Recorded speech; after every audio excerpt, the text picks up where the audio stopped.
What's up, fight fans? We are back at it with another edition here at Round One Sports TV. I am your host, Edwin. Can you hear me loud and clear out there? We have an amazing show for you here today. We're going to be taking a look at this Box Lab card and a couple of other fighters here on the card. So you're going to want to stay tuned, lock in, and you know where all fights start. Round one. All right, so hit that like button for me, and let's get right into this episode.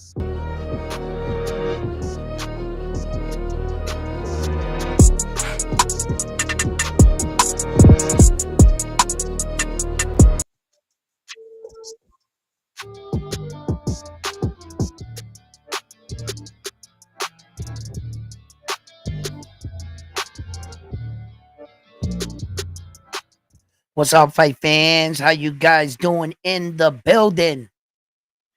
You knows who's here.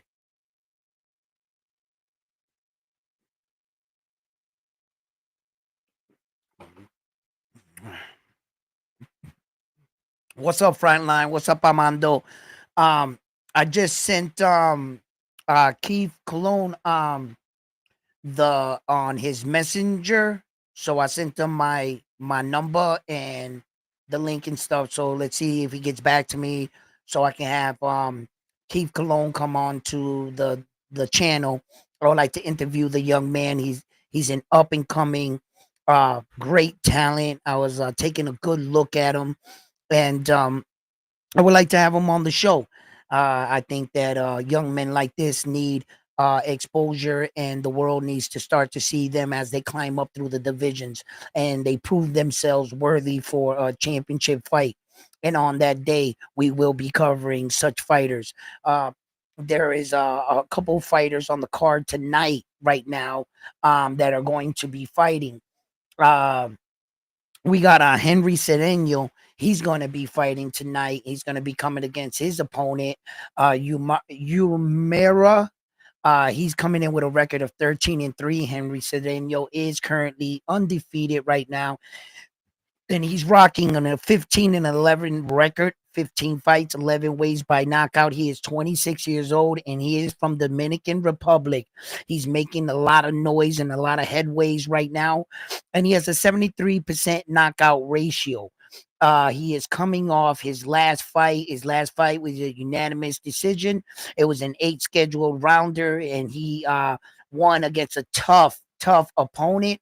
Romans. So he came in with the record of 23-5 in his last fight, and he was successful in there on Henry Cedeño. So I'm expecting to see a lot of great things from a lot of these Latin fighters that are really making their way. There was a big Latin Puerto Rican card a few nights ago, and a few nights from there, because we also saw Subria Matias and Fajardo, Puerto Rico, and he kicked off a card there. So there's a lot of great Latin talent coming up. And we're gonna be taking a close look at that. So let me drop the link here. I want the Corillo to hop up. Tell me what's been going on in these boxing streets, guys. Come up on here. Armando, don't be shy, don't be bashful. Come up here and um talk boxing with us. Tú sabes hablar. Sube. Corillo, let's go. Cano, what's up, baby? How you doing? Oh, Cano's in the building. Yeah, Cano, did you hear that? I hit him up on Messenger. I have to send him a friend request first, so he has to accept mine. So let him know that I sent him one, and I told him my name's Edwin, so he'll know that that's my first name. Um, if not, on Instagram on Round One Sports Talk, he could always hit me up there.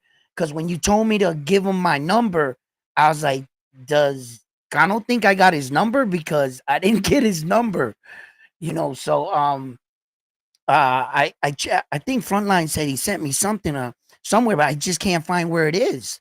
I don't know if it was in the WhatsApp, but it's definitely not on the Instagram. So, but yeah,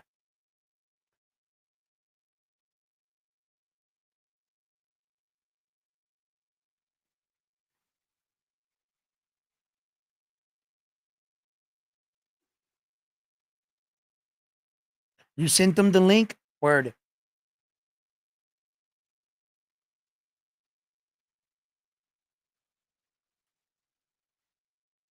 Edwin, you in the same room for the live? Yeah, yeah. What do you mean? I don't understand. Bro, I could call him right now. Send me the link. I will make sure he gets it definitely. Yes, Cano. I don't doubt that, brother. Thank you very much for everything that you're doing and setting up the interview. I appreciate that. Showing the love, you know what I'm saying? And yeah, absolutely. Let's get this young man on a many platforms and many eyes can see him coming up, the more the better. And I would it would be my pleasure to have him come on the show. Cano's in the building. How you doing, brother? Man, what's going on, man? What What's I was saying, going on? How you doing? Let me put you side by side. Here you go, brother. what I meant to tell you is that I gave Keith Cologne's father your number, Oh, coordinate with you. So I oh, don't know if he texted you or not, but I went ahead and texted him the link right now. I don't know if he's available right now or not, but I okay. still texted it to him, and we'll see what he says. If he calls me back or he texts me back or whatever, man. Right. Uh, I told him we needed to put a little flavor on your channel. Yes, absolutely. Look at the little boxing gloves. Huh? You like those? Yeah, yeah. Huh? Hey, where's the Japanese flag at? I don't got one yet. I ain't got one yet, but you know what I'm saying. I got a little picture of them, but you know, I, I go hard for my man right here, but you say Boricua at the end of the day. So I you know, mean, Japarican. Japarican, yeah. And now, listen, I'm gonna be at the fight. I'm gonna be at the fight in Las Vegas on May 4th. I'm gonna go there, and you're gonna see me in full Japanese attire. I'm gonna have a full Japanese set. I'm a samurai suit on, right? They're gonna tackle me at the gate with the swords. They're gonna tase me, and then I'm gonna go into the fight. But listen, yeah, the Keith Cologne kid, man, he's 5-0. I was checking out a couple of his fights, his couple of knockouts. He's pretty well polished. He has a great amateur background. I was looking him up, and from what I'm seeing with him, I'm like what I'm seeing. I like That's him calling. Hang on. oh, okay. Yo, what's up, bro? Yeah. You got his number, right? Or you gonna text him, man, and coordinate with him, man? Okay, all right. I'll let him know. I'll let him know. He live right now, man, but I'll let him know. All right, man. Actually, I'm live with him right now. Shit. I'm live with him right now. So let me, you know what I'm saying? I'm live right now talking to you on the phone. All right. He's Yeah. tell him he's on the live right now himself. Yeah. Yeah, five wins, five knockouts. He has 100% knockout ratio. He stands at 5 foot 6. He's 22 years old. He's an orthodox boxer, US. He's ranked right now for the US fighters. There's 166 US fighters in that division. He is ranked number 54 right now. He's quickly making his way up the rankings, and he is born in Newark, New Jersey, my home city. I was born in Newark. I'm from the north end, Summer Ave. And yeah, man, 100% knockout ratio. You can't argue with that. The kid has an amazing start right now. Um, tell me, what do you think about the young man? Well, I've known him since he was a little kid. Mm, So I've watched everything from the wow. beginning up till now. And me and his father is really a real close friends. We go way back and stuff like that. So uh So this is a little bit more special for you. You actually got the kid to yeah, watch the kid grow. yes. Yes. Wow. Yeah. So impatiently I was waiting for the day that he turned pro, because you know how Yeah. it is, man. We're, Right. we're the fans. We're the fans, and even though we're like family and stuff, it's like we're still the fan.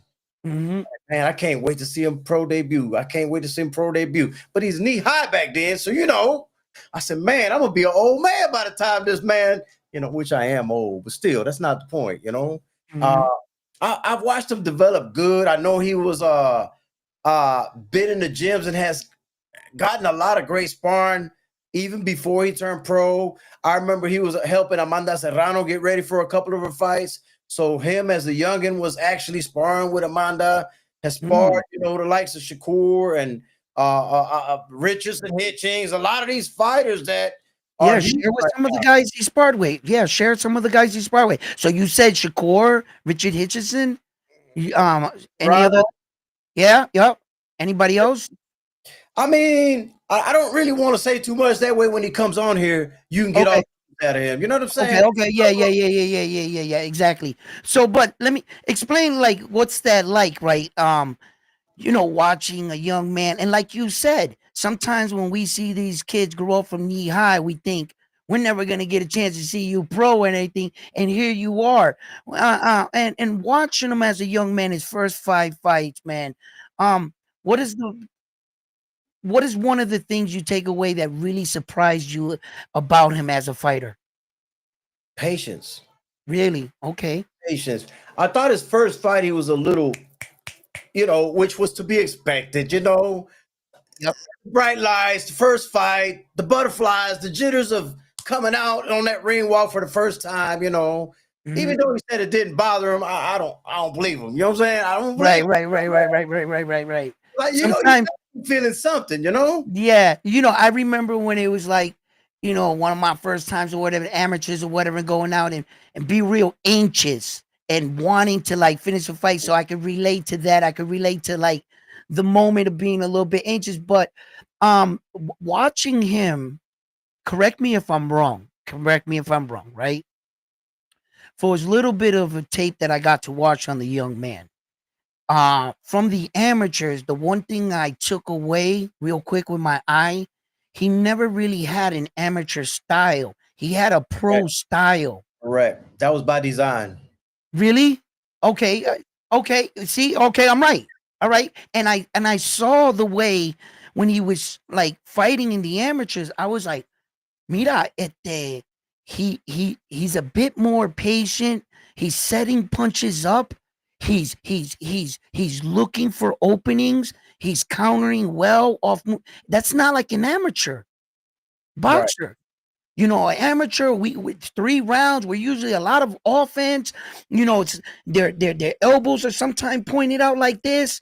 And that's what I took away from that. And that was one of the things I was gonna ask the young man. And now that I have you here, I just wanted to, really see if anybody saw what I saw. Well, see, a lot of people do it by design. I don't know if you remember a Puerto Rican champion we had recently. He's not a champion no more, but Wilfredo Bimbito Mendez. He used Okay. to be a 105-pound world champion Oh, before Collazo okay. was, okay?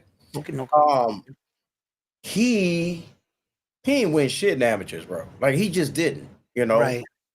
But it was by design. They're like, Mhm. look, man, some fighters, and I'm gonna let you ask Keith on his version, but I know about Bimbito Mendez, because I spoke to him extensively about this, way back then. And he's like, man, look, man, some of us just want to use the amateurs as like practice, as a way to start learn, honing our pro style. That way, when we jump into pros, we're not having to adapt to the pros. Who cares if we win this fight or that fight? And it's all points anyway. You know what I'm saying? Bam, bam, bam, bam, Right. bam. And some fighters prefer to work on their pro style during amateurs. So when they turn pro, they're like, oh, how's he going to translate to the pros? Well, he's already fighting like that. Right. Right. Not And a lot of people do that, but some people choose to do that. right. I felt like fighters like Lomachenko stood in the amateurs way too long, winning 2 gold medals. And my opinion was that it kind of hurt his style. Lomachenko is a really great moving fighter. He knows how to rotate a fighter. He knows how to work great off his jab, and he's very fast. But I always felt like he had like an amateurish guard, and it was due, in fact, to a longevity in an amateur career. So when I see these in some fighters and stuff, especially what you spoke of with his patience, I want to see more of him, and I want to see him as he develops as a fighter, and see him add new wrinkles to his boxing game. So I can't wait to meet the young man, and I definitely want to interview him and ask him a few questions about where he sees himself as a fighter and what does he expect out of boxing. And those are some things I would like to ask the young man myself. But yeah, it's amazing sometimes when we see some of these young guys come up. I know that you also are familiar with a lot of boxers and you're well connected. Fighters like young Xander Zion, and you have the privilege of watching him come up the rankings. And although your relationship right now is not at all at the best, I know you have love for the young man and you have real respect for him, Gano, because I've heard you talk about him. And watching another young prospect like that come up, become contender, what do you think about the young man today and his chances on fighting Sebastian Fundora? I think that that's the route to go. Actually, man, I've been very vocal about it. I don't think he beats somebody like a Charles Conwell right now. Okay. But if I was to say Xander to become a world champion, I'd go Fundura route because I really do believe that stylistically that's the best matchup for him in order to be able to be successful and win a title. Listen, I'm not writing the kid off, okay? Because I'm saying right now, that means right now. He could win that title for Fundura and do a voluntary with Right. whoever, just to keep working on his game before he steps in there with the other big dogs. Well, if he was be successful against Fundora, he would then acquire 2 titles. He would Yeah. acquire, yes. So and then he would be given the option to be picked involuntary mandatory, which means in the top 15. He would have to take somebody in the top 15, fight that fight if he was successful. But as of right now, Young Xander Zion is the WBO #1. He is the WBC #2, and he is the IBF #4.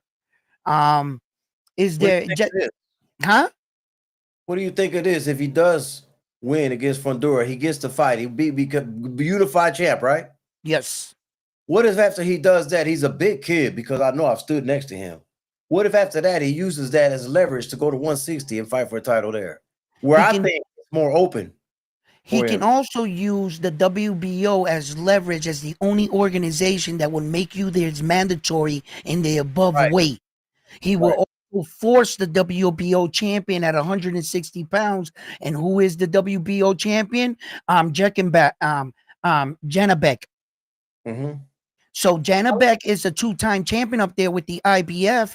He's a tough guy. A lot of people say that at some point he ducked kind of like Carlos Adames. I don't know what you think about that. A lot of people saying that Carlos Adames will beat Janabek.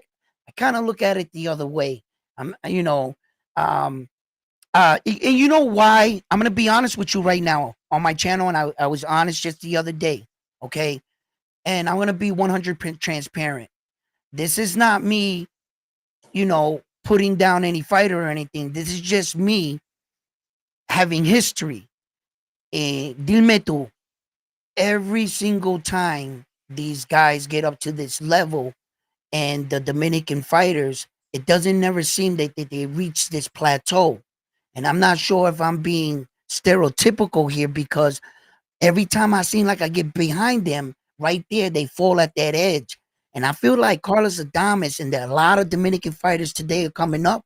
This is a new wave. And I got a lot of high hope for these guys because I want to see them like reach that plateau because that's got to be a huge honor. Like, which one of these Dominican fighters is going to really come out and become a unified world champion? I don't think they've ever had a unified world champion ever. And can Carlos Adames be him? What do you think? I don't think Carlos Adames is the guy. I think that See, John Santiago, man, who trains in Puerto Rico with Millo, Ricardo Figueroa as his manager. That Dominican, he's different, bro. well, I got my money on the kid that's fighting on Naoya Inoue's undercard. Let me see if I can find his box rec because I can't really. 140 is fighting at 147 right now. I got my money on Rohan Polanco. for the Giancarlo Santana, that's his name. Giancarlo Santana. Yes, I got my money for the Dominican guys. I got my money on Rohan Polanco that he might be that kind of champion. That's Oh who I'm. yeah, That's yeah. who I'm shooting That's a for. good one. I think between him and Giancarlo's, I think both could do it.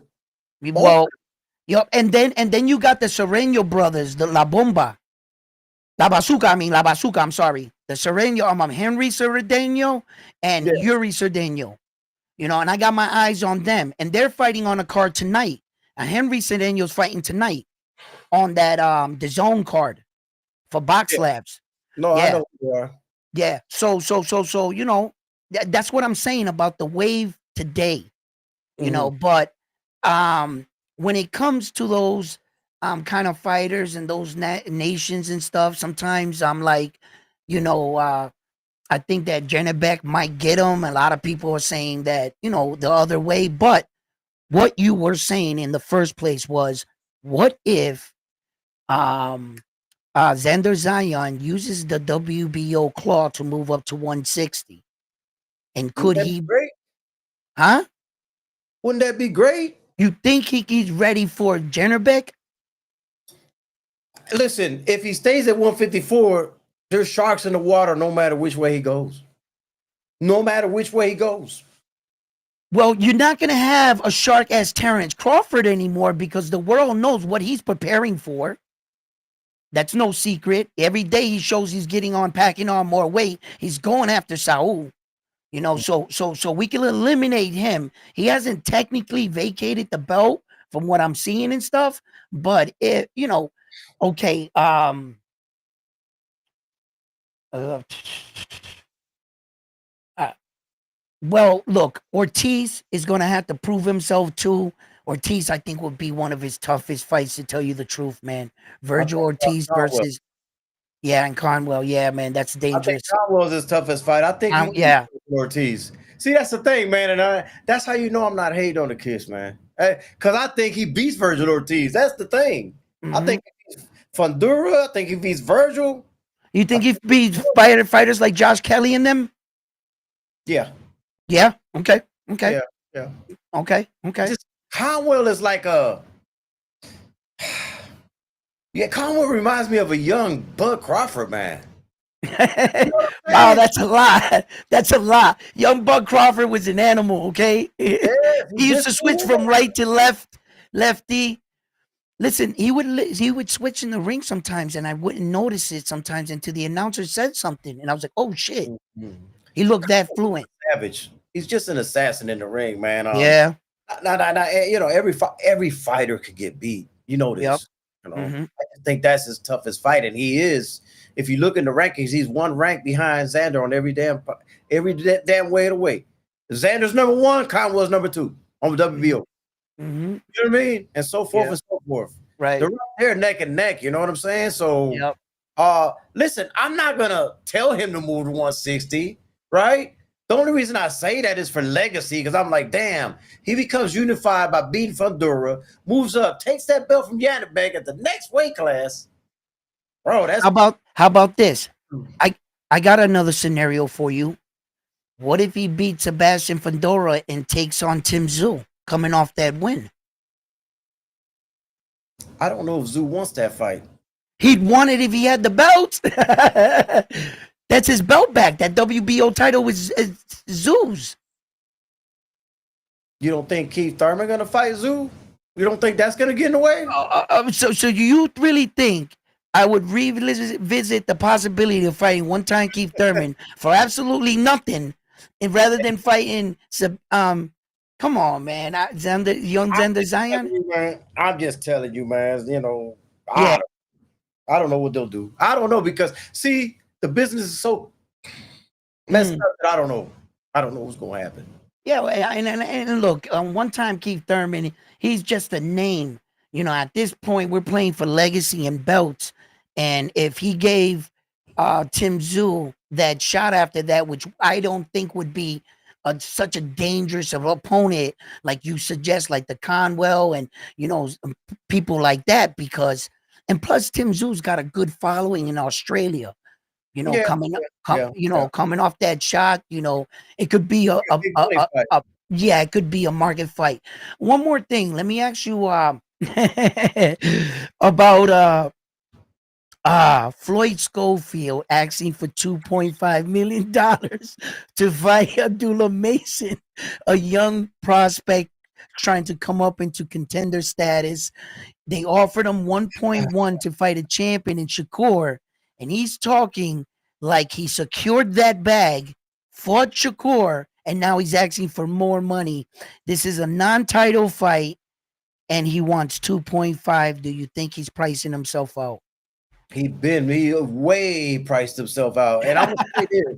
I'm gonna say this though, man. I understand negotiations, so I know you got to shoot for the stars to Yes. land on earth. But this is beyond the stars. You Yeah. you went way too high on the starting point for a negotiation when everybody considers Abdullah. Well, I don't. I think Abdullah's a contender, but a lot of the people consider him a prospect still. You know what I'm saying? I'm like, do you not believe your son can beat Abdullah Mason? Is that what it is? You're You like, hey see, man, look, right. You see, he acts like because he was part of a situation where he was going to compete for a world title that all of a sudden he's on social media saying yesterday's prices are not today's prices, but you never completed that contract. You never received the 1.1, and we never found out the win, lose, or draw. You want credit for trying. And just because you tried, you feel that your value or your stock should increase, right? It's quite it's laughable at best, right? yeah, Because I yeah. feel like he doesn't want the fight, and if you don't want the fight, just come out and say it. But the thing that I strike alarming myself, right? When he starts to say all these things and people start to say, man, I got all these ops and all these people after me, you quickly look to see who they're talking about. You're talking about your son, Floyd Schofield. I haven't met a person yet in boxing that said that they're scared of him or they have to fear him. Why do you feel that everybody's trying to set you up and sabotage you? For what? Your son is not a threat to no one. To no one in the division. He ain't fighting any of the top guys yet. So why would they have to be afraid and break into your hotel room, steal your passport, and put drugs in your car? Like, so you see, this is not a case where I can compare him to like a situation with Bill Haney and Devin Haney. See, because Bill Haney, what he does, he talks shit. That's shit talking 101. What you're doing, you're making assumptions. The Schofield, you're accusing somebody of tampering with your stuff. That's a different level. That's no longer shit talking. You see? Mhm. And this is getting to a point where he's almost giving off the vibe that it's a conspiracy against him and his son, that the whole boxing world is against him, and all of a sudden he's saying he's a genius because he's asking for all these things. But if you're claiming to be a genius, what's your end game? To be a genius, you have to have created something and then gotten something out of it. You have to have achieve something. If your genius is sinking your son's career, you're a genius at that because he's not doing anything helpful for his son, you know? So, He's gonna get him blacklisted, is what he's gonna do if he keeps with these shenanigans. yes, because he's making assumptions about people blatantly trying to come after him. And then you're not a really good businessman when I had a contract signed with you and you left the country in the middle of the night out of the hospital. Mm-hmm. And then Yep. when you left on that night, he makes a video. And mind you, I'm not saying anything that this man didn't put out on a video himself. He's the one that got on the live stream coming from the plane saying, we're going to an American hospital and I'm on my way to get you the proof. He's never presented anything. He never showed us anything. But these are all the things we're asking him that he said. You Mm-hmm. know, and look, man, I wanted to get your opinion on it. I see that this is a lot of bullshit, and ain't nobody scared of no damn Floyd Schofield. you know. So yeah, man. Only thing I'm gonna say on the whole situation is I don't even care if any of it is true, false, or whatever. What I will tell you is that me being part of the business, I've been in negotiations. I've been in fights. I've Right. worked corners. I've worked as a cut man before. I've done all the jobs you could think of, man. And when somebody becomes hard to negotiate with, or somebody pulls out of a fight for whatever reason, and it starts becoming a pattern, nobody's gonna want to work with you. They're not gonna want to work with you. And the only warning I'm gonna let them know is y'all better start making these fights and being reasonable, because if you start getting into this pattern, nobody's gonna give you a shot. They're gonna put you on the shelf and not even think about you no more. They're not even gonna bother to call your phone. That's what's gonna happen. Bro, I've seen it so many times that when you got to really be careful, man. Like if you really want to progress in boxing, You're and right. you have to sacrifice at times. Yeah. You know, asking for 2.5 million. I'm not shit. Even asking for 2 million. Like, come on, bro. That fight is not worth 1 million. Together, exactly. Okay, so because yeah, this is not a title fight. This is not, but you also got to work your way back up from what took place with the Shakur situation. And the Schofield is really like acting like they completed something, so they should be awarded more if they were offered that much in their first time. It doesn't work that way. If you never received it, you never completed that. So understanding, like, look, I don't know where Schofield goes from here. I don't know who he fights. I like Abdullah Mason as a young fighter. Every fighter has flaws and they could always work on something, but I really like him. I like his flashiness. I like his confidence. I like his aggression. I like how he likes to go in there and finish the fighter. And I think that our young fighters should really like take a page out of Dula Mason's, and knock people out, just like Cologne here with 5 knockouts. So I like, look, boxing looks like it's in good hands. We have a lot of good young talent coming up the line right now. And it's really looking promising, boxing. And I can't wait to see some of these young men's futures and careers unfold, just like what's the young man's name that just fought in Puerto Rico the other day? The dude's son there. What's his name? Juan Vita Frontline. Lopez. Yes, Juanita Lopez. And then I watched the fight, right? And when I watch my fights, I turn off my volume, right? So all the information going into the fight I had was Juanita's gonna fight. Now, one of his trainers in his corner is Rocky. Me and Rocky were on the same boxing team in Ionic and Worcester. I know Rocky very well. I grew up with Rocky. So I'm all excited for Rocky. So I turn off the volume. I see Amanda Serrano in the corner. Yeah, Puerto Rico, let's go.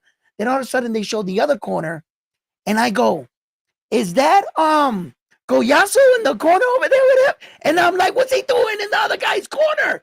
What the fuck is going on? So I had to turn on the volume, and then I found out who he was. And I was like, oh, this is Puerto Rico on Puerto Rico crime. Everybody step back. We got this. We got this. An exciting 4-rounder banger. If I'm being honest, I thought that he did enough to come back and win in the fight. I think he won the next 3 rounds, if I'm being honest. Even if they awarded the knockdown, and I thought that he scored a knockdown too that they didn't count. Yeah, But yeah. The same thing. I thought the right kid won. But I was like, everybody was like, "Yo, this fight was way too early in their career." But I was like, no, this is gonna build for the rematch, because these two young men are gonna be champions somewhere, and they're gonna meet again, and this fight is gonna be relived. Give these kids a couple of years, and I think if they both look great, they look good. And what'd you think about the fight? Tell me. Man, Malik Quinones is a problem. Like He's a problem. Pegaduro. Anyway. Yeah, man. Like, I was watching that card because remember I told you about Giancarlo's. Well, Right. The trainer of Giancarlo's and the manager of Giancarlo's had several fighters on that card. So I was tuned in. Like, You know, Right, right, actually, right. Frontline was on the panel with me when I had Yes, he the told me. trainer and the Yeah. manager on there, man. So They you he know, they you guys had a great and amazing conversation there. It was like y'all was just sitting there just shooting the shit, you yeah, know? It was yeah, yeah. good interview, good conversation. But yeah, so I thought that that card was amazing. There was a couple Puerto Rican cards, got a couple good fighters. So as a Puerto Rican fighters right now, and for that way the people can get familiar with some of these fighters. Could you name off a couple good fighters you got your eye on right now? I like Dominique Valle. I like Najee Lopez. They're gonna fight soon on Pro Box, I believe, on May 10th. On I the think Najee is. I heard about that. I don't know about your yeah, other guy, but yeah, Dominique is gonna be on there too. Dominique is going to be on there too. Okay, Dominique Valle is gonna be on there too, man. Uh, William Wilito Ortiz. William Olito Ortiz. Yeah, I like him a lot. John Paul Rivera. I think he's making a lot of noise. Uh oh my goodness, what was the other one that was down there, man? Man, Frontline, help me out. Where you at when I need you? Shit. He's here in the chat. He's watching. uh, Frontline, drop um, some names. Frontline. man, it was Wilito. They fought on the same night too. Wilito fought, John Paul Rivera fought, and there was a third one, Jacob Gomez. Jacob Gomez.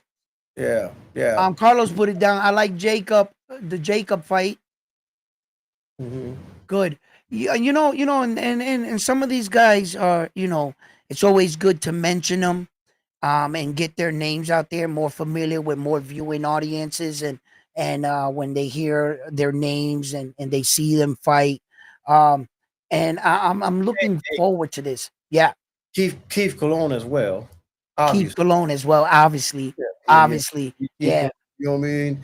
Y'all got another young one over there, man, that I've been watching since he's a little kid too. He ain't turned pro yet, but he's at a Brooklyn over there near your area, man.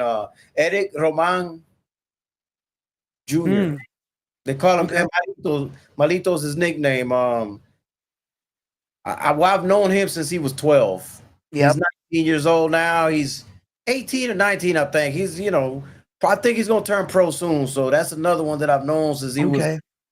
since he was ankle high, man. Hey man, look, man. Well, the thing with me is, man, I try to dig deep in the crates, man, to find people that I believe are, worthy of following from a young age and seeing where they come up, man, when they come pro. Right. Just see if my Yeah. eyes are good or not. You know what I Right. mean? Right.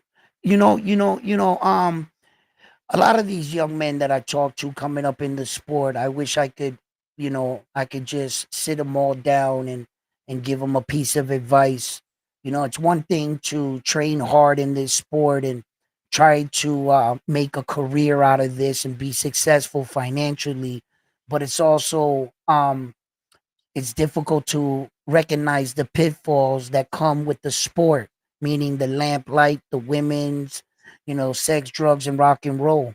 And to really keep these young men's mindset in the way that a career in boxing is very short lived. From the age of 20 to the age of 33, I mean 30 is only 10 years, and whatever you have in between. So, on average, a career is not something that you want to win a world title and get what I call the champion's curse, where they start to want to go on vacation after the year, staying the focus, staying the course, and really getting the maximum out of your career. And every fight is a blessing because you never know if you would sustain such an injury. So for these young men and women, it's understanding and dealing with money when a lot of them come from poverty and not knowing how to juggle all that. I think that that's something in the sport that's not talked about enough. And we need to start teaching our kids, forget about the gold chains and the bling bling and the fast cars, and stay Mhm. the course. There'll be time to, enjoy the fruits of your labor. So that's one of the messages I would give to the young men and women that are coming up in the sport. And I've seen many times where our young fighters they fall victim to the lifestyle, and we as fans we want to show them gratitude and we bring them to the party, but we party a little too much with them. So as fans, we gotta encourage our fighters to stay in the gym, stay in the gym, stay the course, stay active, keep your body in shock, you know, um, as a fighter. And I believe that that's one of the messages that I want to be a big advocate for in this sport. Yeah. Hey, I just pulled up the card. So yeah, Dominique Valle is on there. Najee Lopez is on there. Nicholas Floss, which is a Puerto Rican fighter that I almost forgot to mention him. I just don't know if I'm completely sold on him because Okay. he's up and down, man. Edgar Berlenga. Uh well, Edgar Belanga's already like, he's already at a position where that's not somebody that we got to keep an eye for. You know what I'm No, no, saying? no, no. Early Edgar Berlenga. I'm talking when he went on that little. Now he's in Florida. They locking him in. So Well, the thing with the Nicholas Floss, how do I explain it, man? Um, Man, he can punch. Okay, he can really crack, man. And I was watching him, man, and watching him from his pro debut on, and then he got that Puerto Rican on Puerto Rican crime. He fought Janelson Figueroa, and Janelson knocked his ass out in the first round. I was like, yeah. oh, this is nasty, Hmm. Uh, and ever since then, he looks like he's came back strong, man. But I still got that doubt in my mind, still. Now, if he What wins about that fight, Joey? I'm Trinidad's little nephew there. I don't know. Yeah, I don't know, but I got to see more about him. Okay. You know, but just so y'all know, man, Xander's not even like Xander Sayers is like that ain't even gonna sound right, but he's not even like in my top of the list of boxers out of Puerto Rico for me personally. Okay. You know, Well, I, honest. I think Oyaso should be somewhere up there real high because he's a unified, don't you? Right? You would have him up there. Collazo, Collazo's on my pound for pound list. Oh, okay. Okay. He Okay. he to me is on top of Puerto Rico Mhm, right now mhm, as mhm, far as male boxers. Okay, mhm, because mhm. everybody always says, "Well, what about Amanda?" No, I'm talking about male boxers. Yes. And I respect what you're saying about Zender Zion because I want to make sure that I'm clear with what the way you're explaining it, right? And if I am, let me know. If I'm not, let me know. What I think you're explaining is that the reason why you haven't given him that status as the top 10 in Puerto Rican fighters today, it's because he hasn't really proven himself yet in far as competition and being a young fighter 222. I think that this is the milestone. This is when he starts to solidify the era of who Xander Zion is going to become. So once he starts beating the Sebastian Fondoras, defending the belts, then that's when you can get, awarded that kind of status. Is that more along the line that how you feel? Pretty close. I just didn't like the way they brung him up initially. I like what they did towards the last half where they Mhm. started stepping him up. I was like, okay, now I'm liking it. You know what I mean? Now they're moving him a little bit more up the ladder, But Right, that first half, I was like, what are y'all doing? What are y'all doing? Why do y'all keep putting this in front of him? They right, need to keep putting a little more, not that you put him in there with a killer, but you got to put in there somebody that's going to give him some resistance. You got right. to build them somehow. And that's what was really, really bothering me. But then they started doing that. I would say this last 3 fights or 4, they started doing that. And I was like, that's all I wanted. That's all Right. I wanted. Are, So as of right now, I'm satisfied, yep. but I don't want to jump the gun too quick because, God, man, every time I get so high on a Puerto Rican fighter, oh, Yep. you know what happens? I get deflated and I'm like, fuck? Like, Listen, I watched Subria lose in Puerto Rico. I know. Listen, all right. So and Carlos says Zender got a lot of questions and still no 12-round experience. As a fighter. What's up, Mr. Miyagi? How you doing? I see you in the building. And he also says, what happened to Antonio Perez? no, I had no idea what happened to him. And as far as the 12 rounders, that's one thing I don't have a question about with Xander.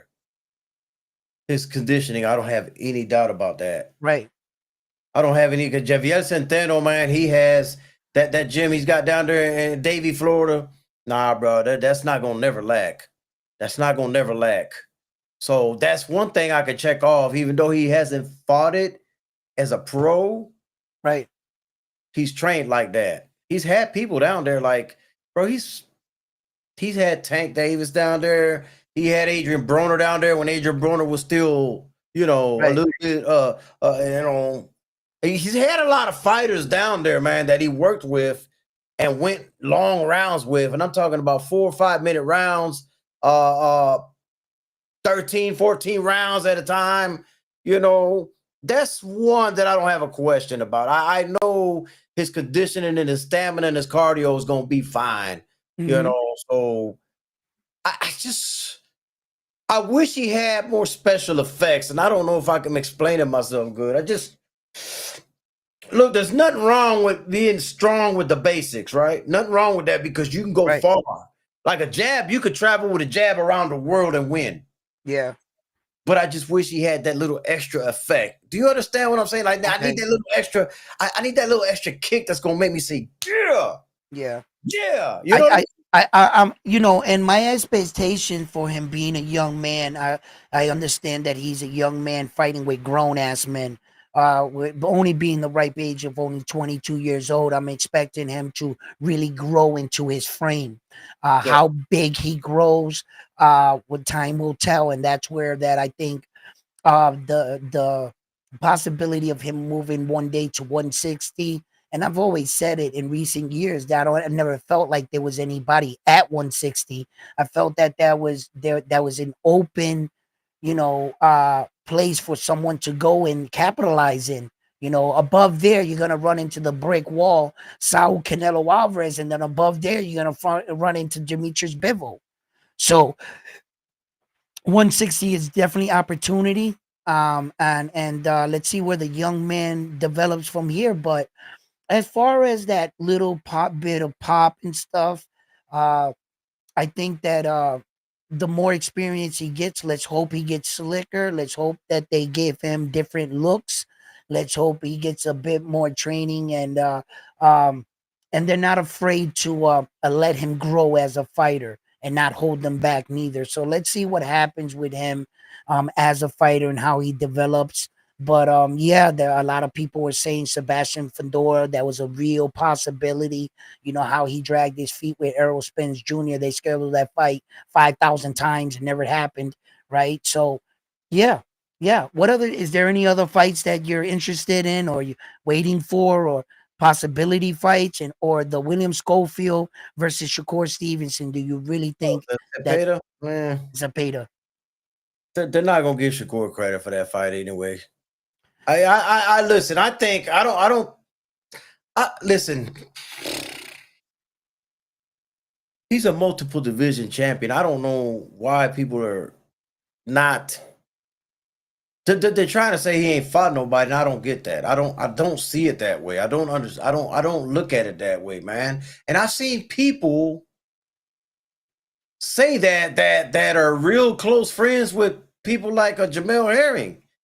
So you're saying your friend was a nobody?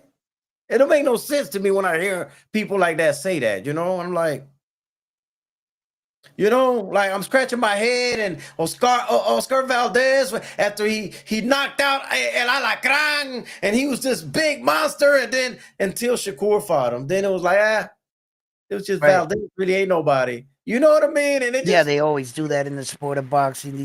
Sometimes boxers don't get their real credit. And I'm like, man, okay. I mean, I get it that because even I myself would like to see him with people like I wish him and Devin would have happened. I wish him and Tank would have happened. Like, Yep. yes, I wish all of this would have happened. And yes, those would have been bigger fights and something we could have been like, okay. But let's not act like he's fighting trash either. That's where I have a problem. And now all of a sudden you remember the talk that he's ducking Cepeda. He's ducking Cepeda. Now the fight is made, right? So if y'all were saying he was ducking him and that he didn't want that smoke, so now when he beats Cepeda and washes him 12-0, I don't want to hear anybody discredit him for that. What the rumors are flying, right? And Frontline, that fight will never happen because now they're officially Naoya Inoue is officially Puerto Rican. So yeah, he won't. Yeah, I made him. We took him on our side, so he's not gonna fight. You took him on your side. I don't like to do. Yeah. Hey, yo, he's down with me. I'll take him. So he's not a bad guy to pick. He's undefeated, unified. He's not a bad guy to pick. So anyway, but the thing with Shakur Stevenson is that what I'm hearing in some boxing circles, that some asshole let it leak, that ever since he's been training, his hand has been swelling up and it's not healing properly. When we saw, actually, without Floyd Schofield knowing this, I think if he actually would have made the fight with Shakur, in that fight, Shakur was going to re-injure that hand, and he would have been fighting a one-arm Shakur Stevenson, is what I think was going to occur. And they fucked up and didn't take the fight and I think that's why William Cepeda is trying to take this fight. So behind the scenes, from what I know, they're really trying to look at Shakur's hand. And this is due in part of an extensive years of injuries and not going to the doctor, kind of like letting your hand heal by itself. And now his hands are giving out on him now. And I don't really know how serious it is, but I know the guy that fucking leaked it now is not allowed back in the gym between me and you. And I don't need to put any more fire on it and say his name, but it's a real thing. And they're saying that Shakur's hands have been swelling up after every training session. Yeah. And they're not getting it under control. So that's a little bit alarming. And I said, no wonder, because I bet you Oscar De La Hoya paid a pretty coin for that information and then said, William's going to fight him now. When you weren't fighting him when he had two good hands, you're just knowing when to attack him. And I hope it blows up in your face and he whoops your ass. So, yeah, I'm a little concerned for him, but there's a lot of things that can, go on. But I don't know if he's going to do the Mayweather thing, where Mayweather went out to Japan and got that crazy surgery, went away from the sport for 2 years, healed up. You had to bring Japan back in the conversation. Hey, listen, they're always the savior. You know what I'm saying? I got you, man. I told Frontline, man, I better quit teasing him. He gonna cuss me out one day. No, brother. I'm a cool guy to talk to. I get it. This is boxing. I can take the jokes. I just go with them. You know what I'm saying? Yeah. But like, look. There's a lot of fighters in the sport of boxing, and whoever like. No, man, listen, man. I don't mean any harm by it, because I told him if you cuss me out, I'm gonna laugh. No. I'm cool. Listen, I'm cool either way, because I'm comfortable with my guy. I'm standing on my square. Yeah. I'm standing on my square. I'm gonna let him do his talking with his fist. Carlos brought a good name up. Elijah Tutek Flores. Now he's half Panamanian and half Puerto Rican, so I don't know if we want to count him as complete, but. Man, hey, Elijah Flores can fight, man. I ain't even gonna front, man. He can fight. Oh, wait a minute. Whoa. You just reminded me of something. So do you count Shakur Stevenson as a Puerto Rican? I don't know. That's a question for them. Huh? That's a question for them. I mean, I would count Elijah as well. Okay, that was a trap. That you can take Shakur, I'll take Naoya. Bam. Okay, now let's go. But Elijah Tutek Flores, man, I actually know the young man. I mean, well, who Yes, don't I know? Damn, man. I've been that's but what's up. bro, man, I remember when he came to Orlando to fight, and the opponent felt they gave him a different opponent, and it was a way tougher opponent. He was still too young at that moment for that fight, right? Um, but his dad wouldn't pull him out of the fight. He said, "Nah, man, we just gonna do it, man. We're already here, blah blah blah blah blah." And it was a tough fight, man. But Elijah Flores dug deep. Boy, he went to war with this dude, man, and he Yeah, pulled out the victory, man. And when he did that, I was like, that man got that it. And he also beat my friend Omar Rosario, man. That shit hurt me, man. But yeah, so and Omar Rosario was under the tutelage of Miguel Cotto. So he grew up around Miguel Cotto all his life. So he's had great training and great, yeah, he's had great training. So for Elijah Flores to beat him the way he did, yeah, Elijah Flores is good, man. For real, for real. yeah. You like him as okay. And who else here? Let's see. Oh yeah, Mark. You said about the Junto Nakatoni is gonna unify. I think he'll win that fight June 8th. I got Junto in that fight too as well. Who else you guys got here? Let's see. Well, the thing about it is, and I'm gonna say something. Uh-huh. Nigel Nieves, I can respect that. I can respect that. I mean, some people, right?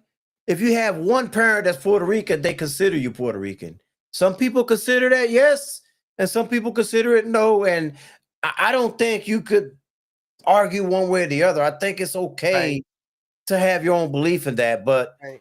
me personally, I'm like both my parents are Puerto Rican, but had it just been my dad, I think I'd have been claiming my flag, man. Shit, I Yeah. think I'd have been claiming that Puerto Rican flag. You know what I mean?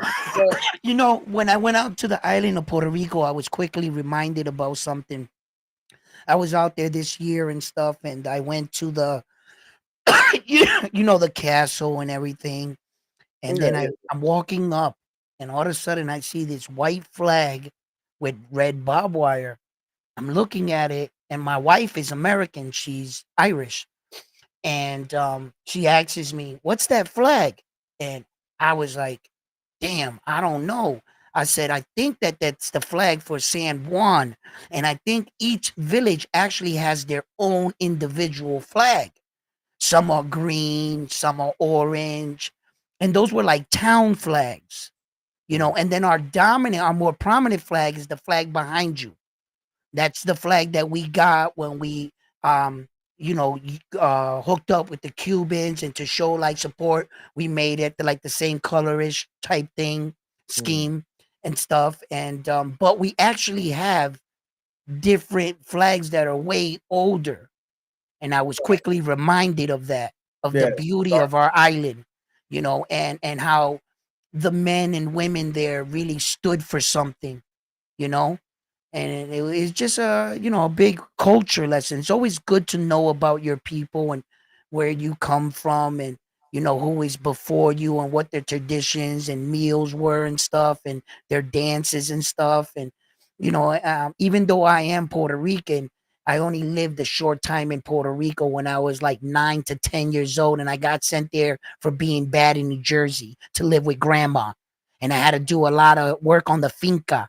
In fact, I picked café de mude. I picked coffee in the field, and my grandparents owned a coffee field. And I picked a huge bag, and they wanted to give me 35 cents for it. And I went in an outrage. I was like, in America, do you know how much I could get for this? Like, are you guys crazy? And, but I was 9 years old, wanting some Chinese shoes. But I said all of that to say this, that, it's always good to stay grounded with your culture and learn things about, yeah. But What's up, Miyagi? Frontline worse than me, man. Shoot, look at him. He thought it was the Japarican white and red flag. That's what Oh Frontline no, said. yo, frontline, you making all the connections. Yo, you're making me believe this was destiny. Look at this, all the connections, frontline. Yo, he's just the truth, bro. He's man. Listen, I can't, I can't wait to see the Japanese dude fight. To be honest with you, I wanna. experienced the Naoya Inoue experience. I've heard a lot about his punching power and how commentators always talk about. Did you hear the sound of that?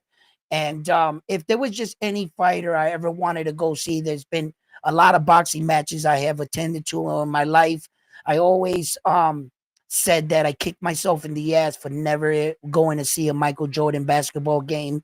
And I was a fan that was a stubborn fan, and I was a Laker fan. So Michael wasn't my guy. I hated him.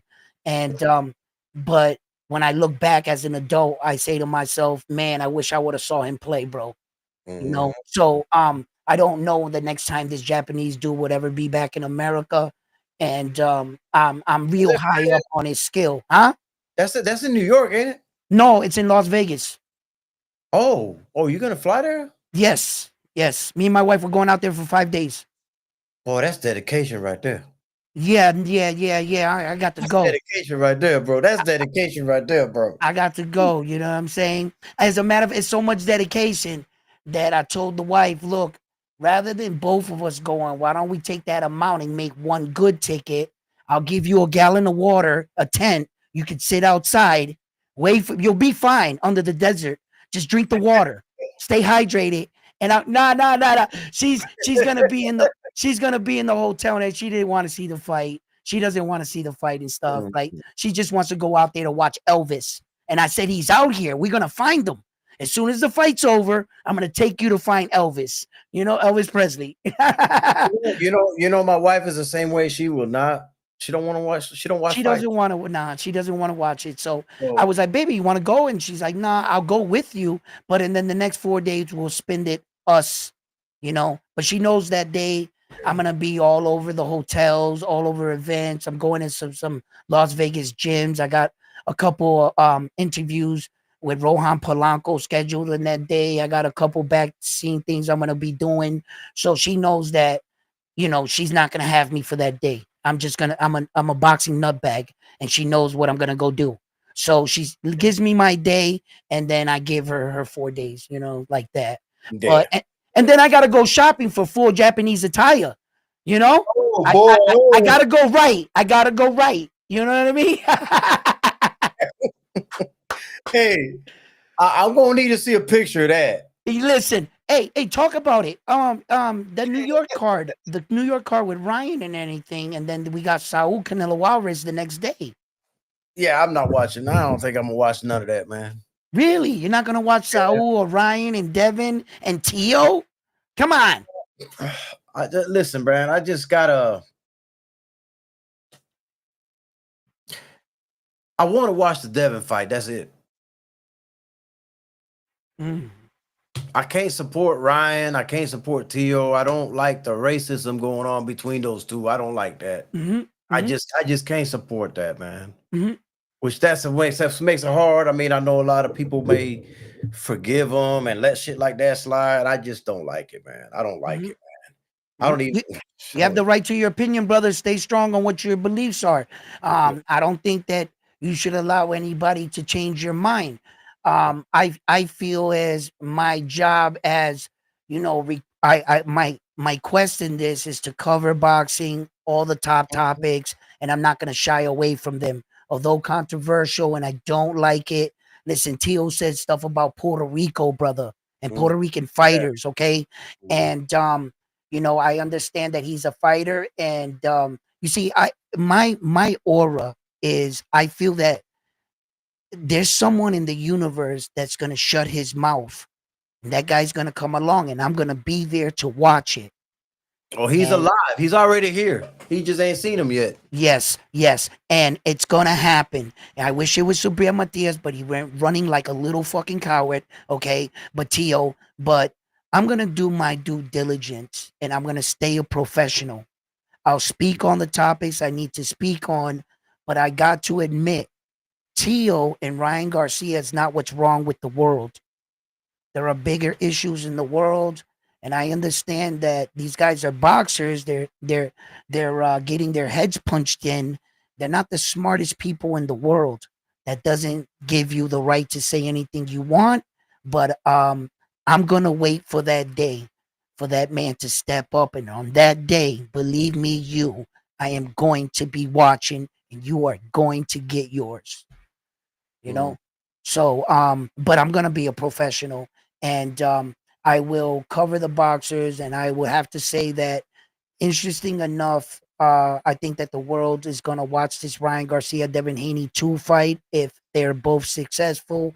Um, it definitely builds for viewing audiences, and I'm not going to hurt my channel or nor say that I need them in any way, but at the same time, learn not to be part of the problem, Edwin.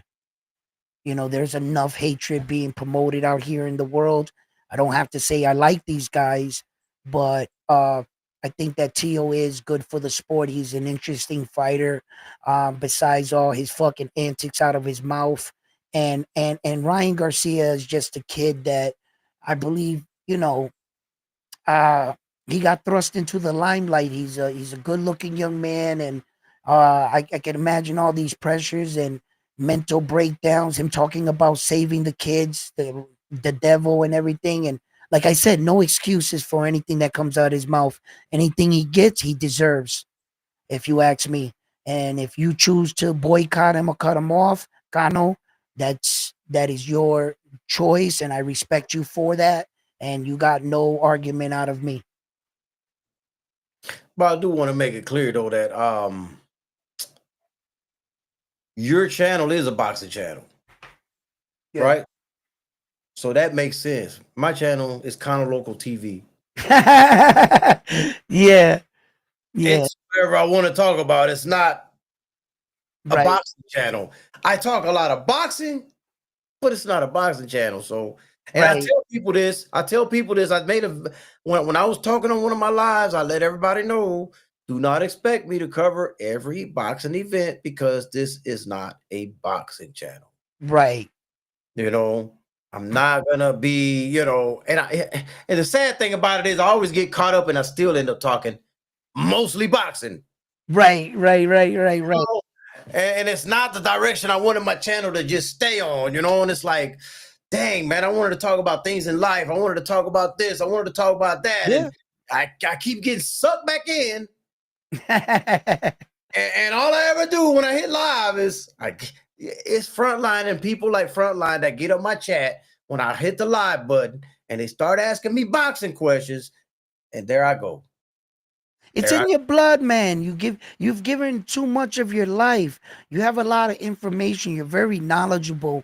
You've been around a lot of boxing gyms, and I would hate for you to take all that boxing information and history with you and never share it with us. You know, I don't claim to know it all. So whenever I have a person like you come on and talk about boxing and bring a lot of these guys up, I'm trying to learn every day myself. And I think that if you're good at something and people can see it, they're usually gonna ask you. And if you got people asking you about these things, it's for a reason, Kano, because you're actually good at what you do and you're very informative and you know a lot of people. You could be stubborn on your opinions, I hear at times, am and a stubborn. I little am. a little harsh and critical Yeah, sometimes. yeah. But these fighters need to take things in stride and stop being such bitches about people saying little stuff. If you're a damn fighter and you're bothered by a few words and you can't take a little harsh criticism, well then don't freaking watch the show, bro, or whatever. But if you can be a man and you Mm. can talk and you can criticize and give your opinion back, and then we can have a conversation. You know what I'm saying? So definitely that some of these fighters, they take things too literal, and if you're not kissing their ass or talking them up, some of them are divas. I get it. And I'm not here to kiss no one's ass. So as I go through my boxing journey and build my channel show by show and interview by interview, I'm learning. I'm learning. And I'm thankful for guys like you that can also share our Latin fighters and in more in depth, even more than I. And I'm never too proud to recognize someone that is good at something because I always strive for excellence a bit myself. I think I'm just rough on the edges. I don't like how do I explain myself? Because I'm the same way in person, right?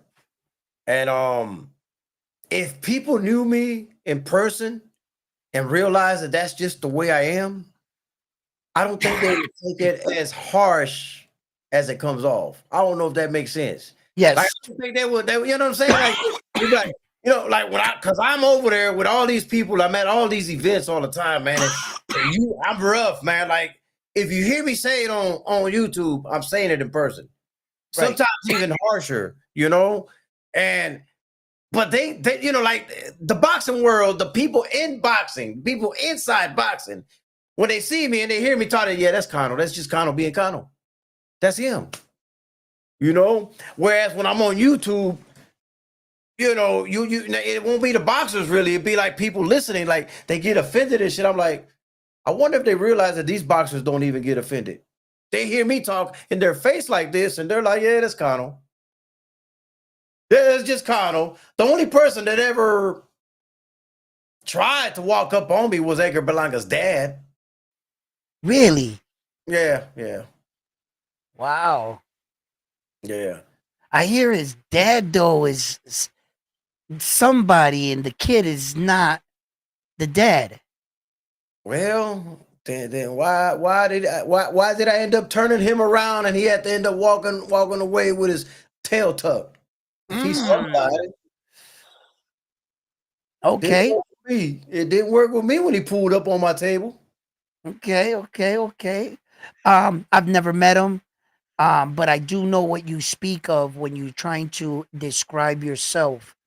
I know that around in our neighborhood. Oh, Joey, what's up, puppy? No way, Joey. Doing? Oh, what's up, bro? How you doing? I'm doing blessed, man. Doing blessed. Just another day of Let me life. take this Got off down. of work and here. So, Man, I sent you the link. I didn't know if you were gonna join, but welcome to the show. Welcome. Please introduce yourself, my brother. well, how you guys doing? My name is Joey, El Hijo de Dios Borrero. I'm currently professional boxer, 12-1, 9 KOs. 9 wins by coming by way of KO, the ABF champion, and also Felix Trinidad's nephew. So, para mis boricuas que me están viendo, los quiero mucho y que Dios me los bendiga siempre. Siempre. Yo, man. Diablo. Cano, talk to me. What's on the schedule? What do you got planned? Well, right now I can't really say too much because, Okay. like I said, we're working on the negotiations, but it's looking either it's gonna be June 13th or June 14th. Latest we're talking about July 17th in Manchester, England. So we got some Oh, okay. pretty good big stuff that's coming on. Can't really say too much other than locations. I can't say opponents, can't mention promotion, nothing like that, because sadly, I'm under contract under those Okay. things. So Okay. So Joey, talk to us about some things you can talk about. What are some of the fights that or fighters that you wanna like talk about or get a name out there? Let I us know. mean, I've been saying this for the longest time. I would love to fight a Navarrete at Oh, 135 or 140. I would love a fight against Isaac Pitbull Cruz. Give Puerto Rico and Mexico some of those yes. big fights that they have. And like I said, who wouldn't love to see a Trinidad, maybe Emiliano Vargas or Amado Vargas, a Trinidad Ooh. Vargas second generation? Who wouldn't love to Ooh, see that? talk about it. Talk about it. That would be a banger. No, Now he got, definitely, now he got my attention. Now he got my attention. You you definitely know, got my attention with that one. I would definitely love to see a fight like that happen. Who knows? Maybe make a main event. Maybe an exhibition between my uncle and Fernando. And let's get things out of the way. Let's get the whole hand wrap situation out of the way, and let's Bueno, focus, bueno, in you're our the one that's order. bringing it up. I don't think Vargas ever got over that. All right, And that's he that's doesn't that's stop one of the talking about things. it. I know Vargas personally. I'm grateful to that family. Yeah, I they're I actually amazing. trained for a while. If you go on my Instagram, I did 2 years of my amateur career with Fernando Vargas. I have a Okay, good relationship with Emiliano, Fernando, all them. But at the same time, the reason why I left was because he couldn't let that go. Right. And I took that personal when the moment he said that my uncle was using dirty hand wraps. My grandpa was the one that wrapped his hands for that fight. God rest his soul. I'm not talking about Felix Senior. I'm talking about my grandpa from my dad's side. You know what I mean? Mm, And that was kind of tough when he said that it's a tough pill to swallow. I forgive him, because I'm a Christian man. I mhm. definitely forgive him for that. I know he meant no harm by it, because he's emotionally he's dealing with that also. But I also couldn't stay by the man and be loyal to the man that it's talking about my family in that way. Right. Mm. Right. Right. And when he fought Felix Trinidad, he was a very young man. I remember coming into that fight, Yes, and Felix Trinidad had really was in. He was throwing that left check hook like nobody's business. It was he so was slick. in his peak, bro. In his Yeah, I peak, mean that when that 12th round when he hit him with that check hook, that when he dropped him the second time, I yeah. had to rewind that like 15 times when I saw it for the first time. It was beautiful. Um, and it was a great fight when it took place. So very Yes. interesting, very interesting. So out of the three brothers, Emmanuel El General is, I believe, the best one. The It's best one out of all of them, the most disciplined one ever since he was a little kid. What yeah, weight class is that one in? He fights at 135. And Oh, okay, that was where my okay, last fight was at okay. 135. yep. You know, I'm Are you 6 foot. You're talking about a guy that's six Yeah, foot yeah. fighting somebody like him. So I would have the advantage as far as the reach. You know, I would tell you, Emiliano, if anybody out of all three of them has a chance, I would give it to Emiliano. Yes. Yeah. I'm Yeah. glad you said that. Which one? Which one's the one that's at 154? 154, The that's oldest. Fernando Senior. Banana. That's the Yeah, junior. That's the yeah. junior, That, but that's I had a lot of beef with that. I had a hmm lot of beef with that. I was trying to get. I had a. Well, he's not fighting right now, even though he's still a pro. Brian Polaco out of Puerto Rico. I don't know if you know okay. him. Yeah. Yeah. I heard of him. I heard of Brian Polaco. Yeah. Yeah. Well, I used to manage him under me and Juan Sierra. I used to manage him, Oh and wow, okay. we was trying to get that fight right there. We was trying to call them out. We was smearing them all over the internet. They wouldn't take the fight, bro. They wouldn't take the fight, bro. They're smart, I will tell you this much. Martha Vargas, the mom, she's a very smart businesswoman as far as coming in and making a big fight. And I feel like the fight to make them attracted to it would be Felix Trinidad. I call it because they call themselves the Vargas dynasty. I call it the Trinidad legacy. So you know Okay. what I mean? Yeah. Yeah. Trinidad Yeah. legacy versus the Vargas dynasty. I would love to go in order. I would love to take Amado. I would go after Junior, and then last I would go against Emiliano. And for Junior, I would meet him at 147. I Okay. wouldn't give him too much of. I wouldn't make him come down to 140. I would give him a 147. Mhm. Play catch weight. I can make 135 no problem. So that's why I'm like, you know what, we can let Emiliano, the more skilled one, at the end, because I believe that would be the more entertaining fight. But Right. again, I'm a Christian man. Many are the plans of a man in his heart, but the Lord determines your steps. So, Right. Right. Now I see that your record is 12-9. You have one lost. And you hinted to the fact that you would meet some of these guys in weight. And you say you couldn't talk about your next plan. So kind of asking you the question whether you were gonna still make the 135 or the 140 would kind of like, I don't want you to reveal anything or say anything if mhm. it's neto, pero do you feel that you would have more opportunity or bigger fights at 140, and you don't think that you'll get your opportunity at 135 or what? No, I would definitely get the opportunity at 135, but I feel like 140 is where all the money fights are going to, where all Yeah, these fighters that were already making money, big money at 135, now they can't make 135 anymore. So they're moving up to 140, and there's only one fight, that would be interesting to me in 135. But other than that, 140 is the weight class to go. We see a lot of people moving up. Even Oscar Valdez, I was talking to him in the Box Fan Expo, and I told him I would love to fight you at 140, and he was like, "Man, because of people that are big like you." He's like, that's why I don't like 140 because look at how tall you are. I took a picture, man. He's like a little guy next to me. So I was like, oh, okay, you know what I mean? But those are Imagine, fighters that have already built a legacy, and I would right? love to fight fighters like that. Imagine Espinoza that he's fighting at 126 at 6'1". That's He's your huge, bro. height. Oh yeah, Esqueleto there is just showing up to the fight. It's like, well, how Eso does he es. do that? How does Eso he es do como that? tener un fundora en 126. Sí, sí. Oh yeah, that's an anomaly right there. My God, 6'1" at Y ahora va a perder 126. pronto otra vez. Ese no dura mucho más.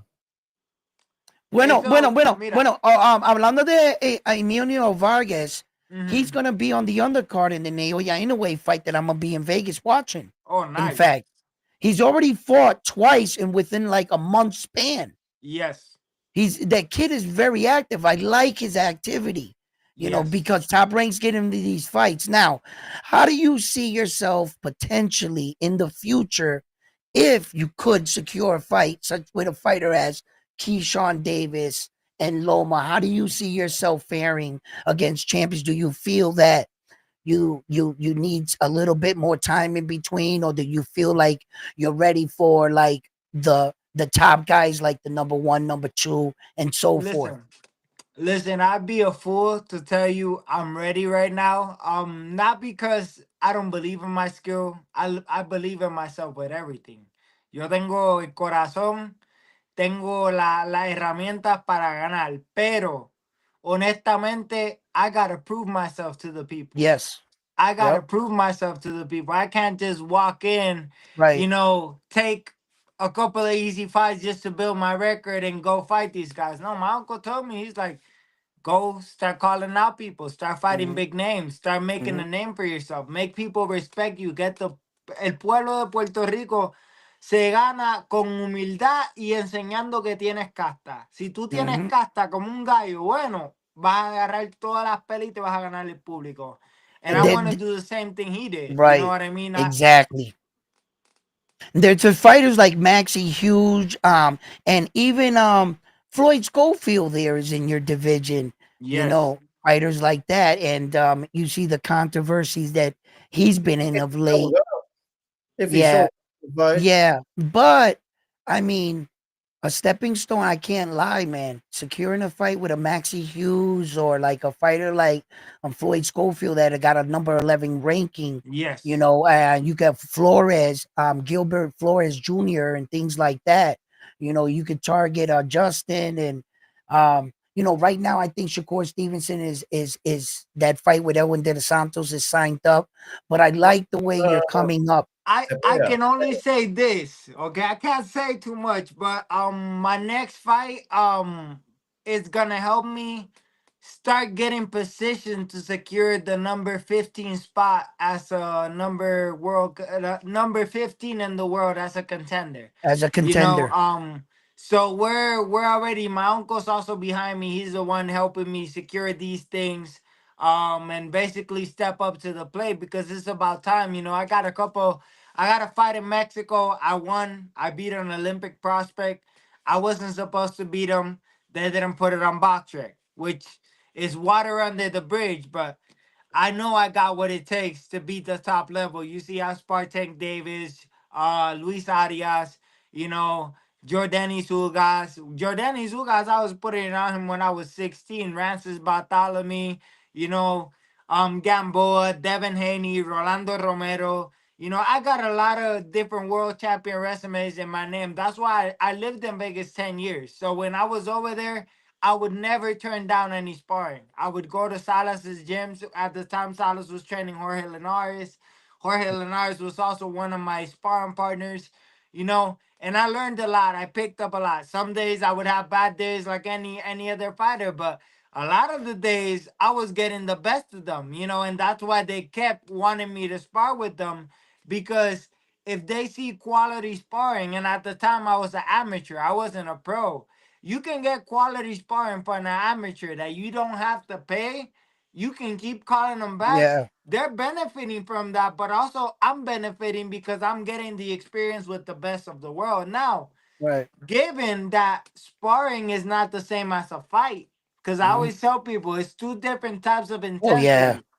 Two different types of intensity. And those 8 ounce gloves, bro, I don't care if you do not have power. You get hit with an 8 ounce glove, it feels like you got hit with a baseball bat. Yeah. Yeah. And I tell people that about it, that first of all, sparring is sacred. Don't ever come in my gym videotaping. I better never see Mm-hmm. that on the internet. You'll never be invited back. Okay.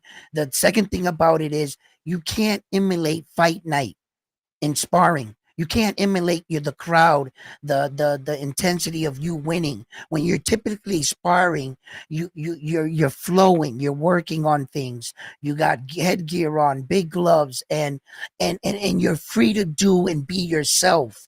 Because in sparring, you could take chances, you could try things, and that's where you go to work on things. So I don't take anything from sparring, but my advice to you is you're getting a lot of looks, and you've been around the block, and you've been in, and you know what it takes. Be patient. Your time Yes. is going to come, and always stay the course and learn from your experiences.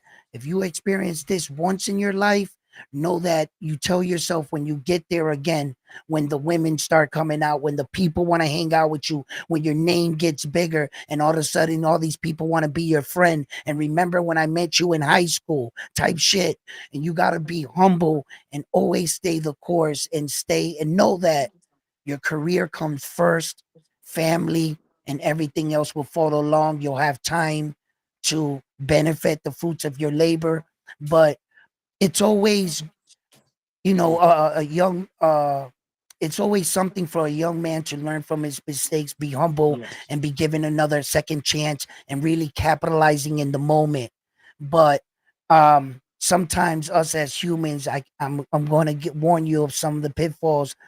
We can we can stop, smell the roses, and want to reward ourselves. Mm-hmm.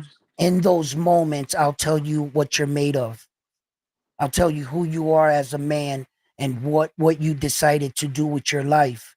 The Yes. battle's not only in the ring, it's here and here.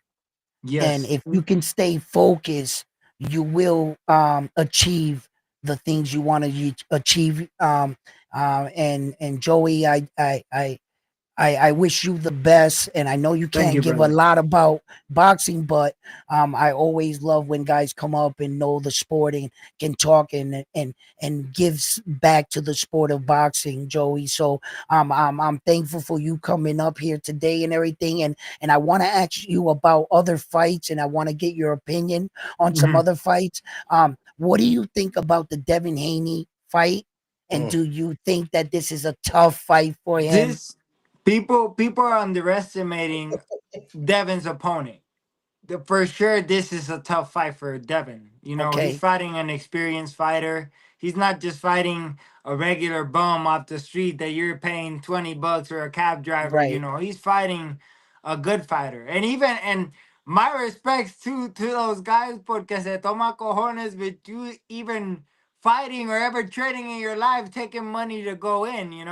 Yep. But at the end of the day, you know, it's the truth. You have to look at the way that this fight is going, and I don't think this is gonna be a walk in the park for Devin because one, Devin is coming back from a loss with Ryan Garcia. Right. We don't know mentally if he's still No. there, recovered. This is the fight that is gonna expose either make him or break him. And I strongly believe that because like Manny Pacquiao. There's not a Manny Pacquiao in every single fighter. Only Right. certain fighters like Bernard Hopkins, Manny Pacquiao, Trinidad can come back from a loss. Right. And not just come back, but come back and be strong and still stay as world champions. Yeah. We have the public against, he's not just fighting his opponent, but he's fighting the public.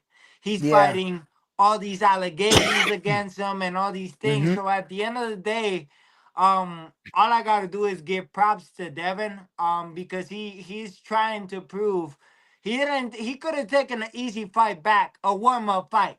He could have taken an easy fight, made some money, got him back, got him back in the groove. What did he do? You know what? I can't do this because I've been made look bad through this whole case situation and everything. I gotta prove to everybody and prove to myself that I can step to the plate. Yeah. Right, right. And I think that's exactly what I give him credit for.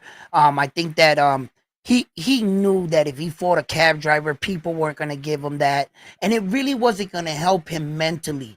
What I Hmm. believe he needs is a challenge. He needs Yes, that fight that he can dig deep in the fight, look good in the fight, and perhaps win impressively in the fight, and that would really boost you as a fighter.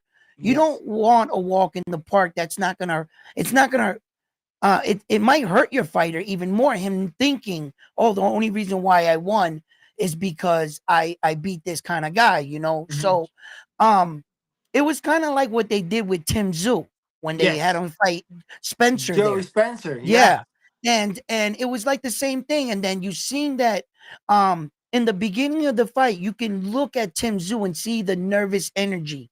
You can yes, see his hesitation. He even looked a little stiff and unsure of himself while he was trying to engage. yeah, And then once you saw the effects of his punches on Joey's face, and he heard him that he really like stunned Joey, you saw the confidence slowly start to build back in Tim Zoo. yes, And they got their fighter back in winning way. And same thing. So Devin really needs that kind of fight.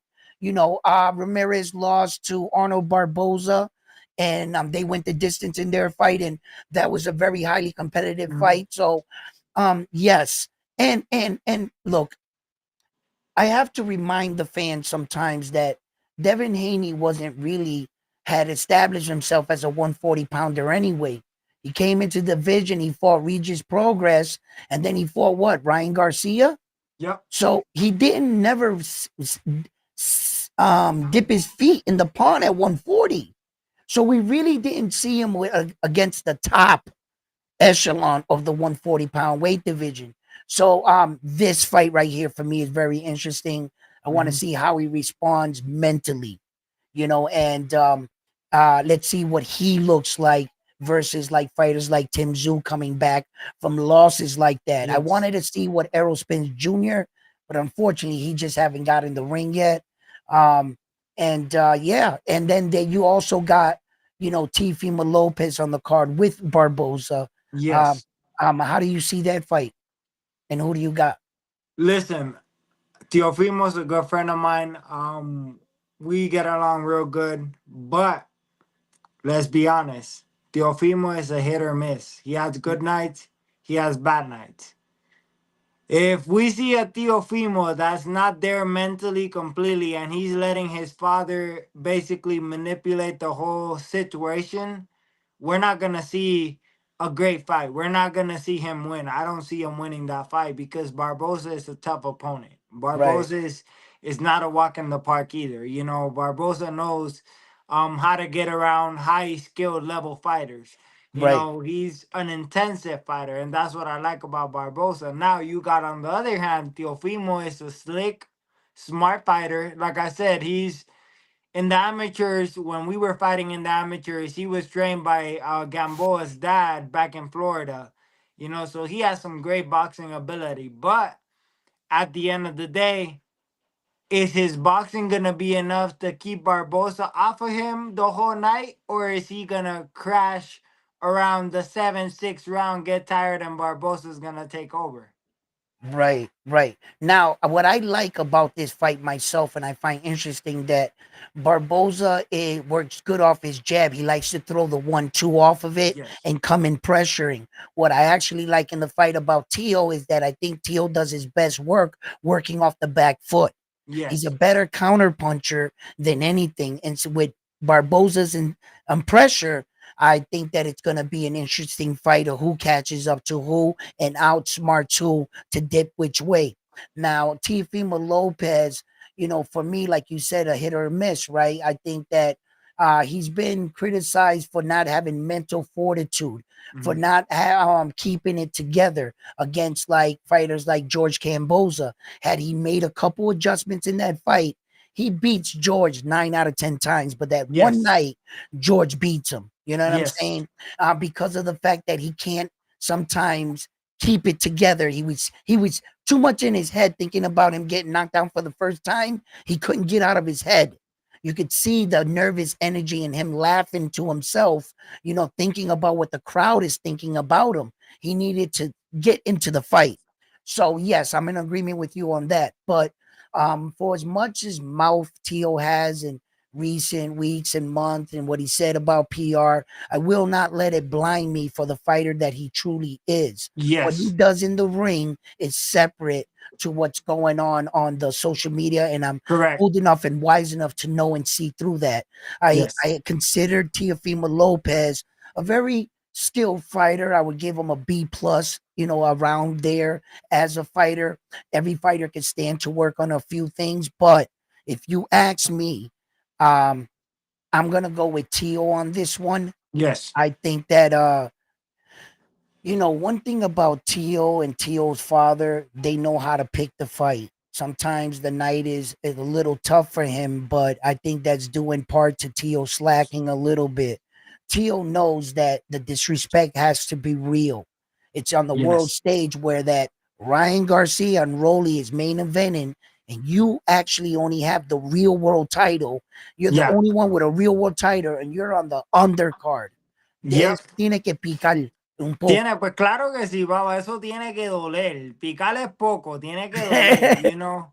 So he has to work. Honestamente, I am in agreement with you because listen, I don't let the whole situation. Again, I said like I'll send pictures, post them. You go on my social media, I have pictures with Theo. You know, me and Theo are good friends.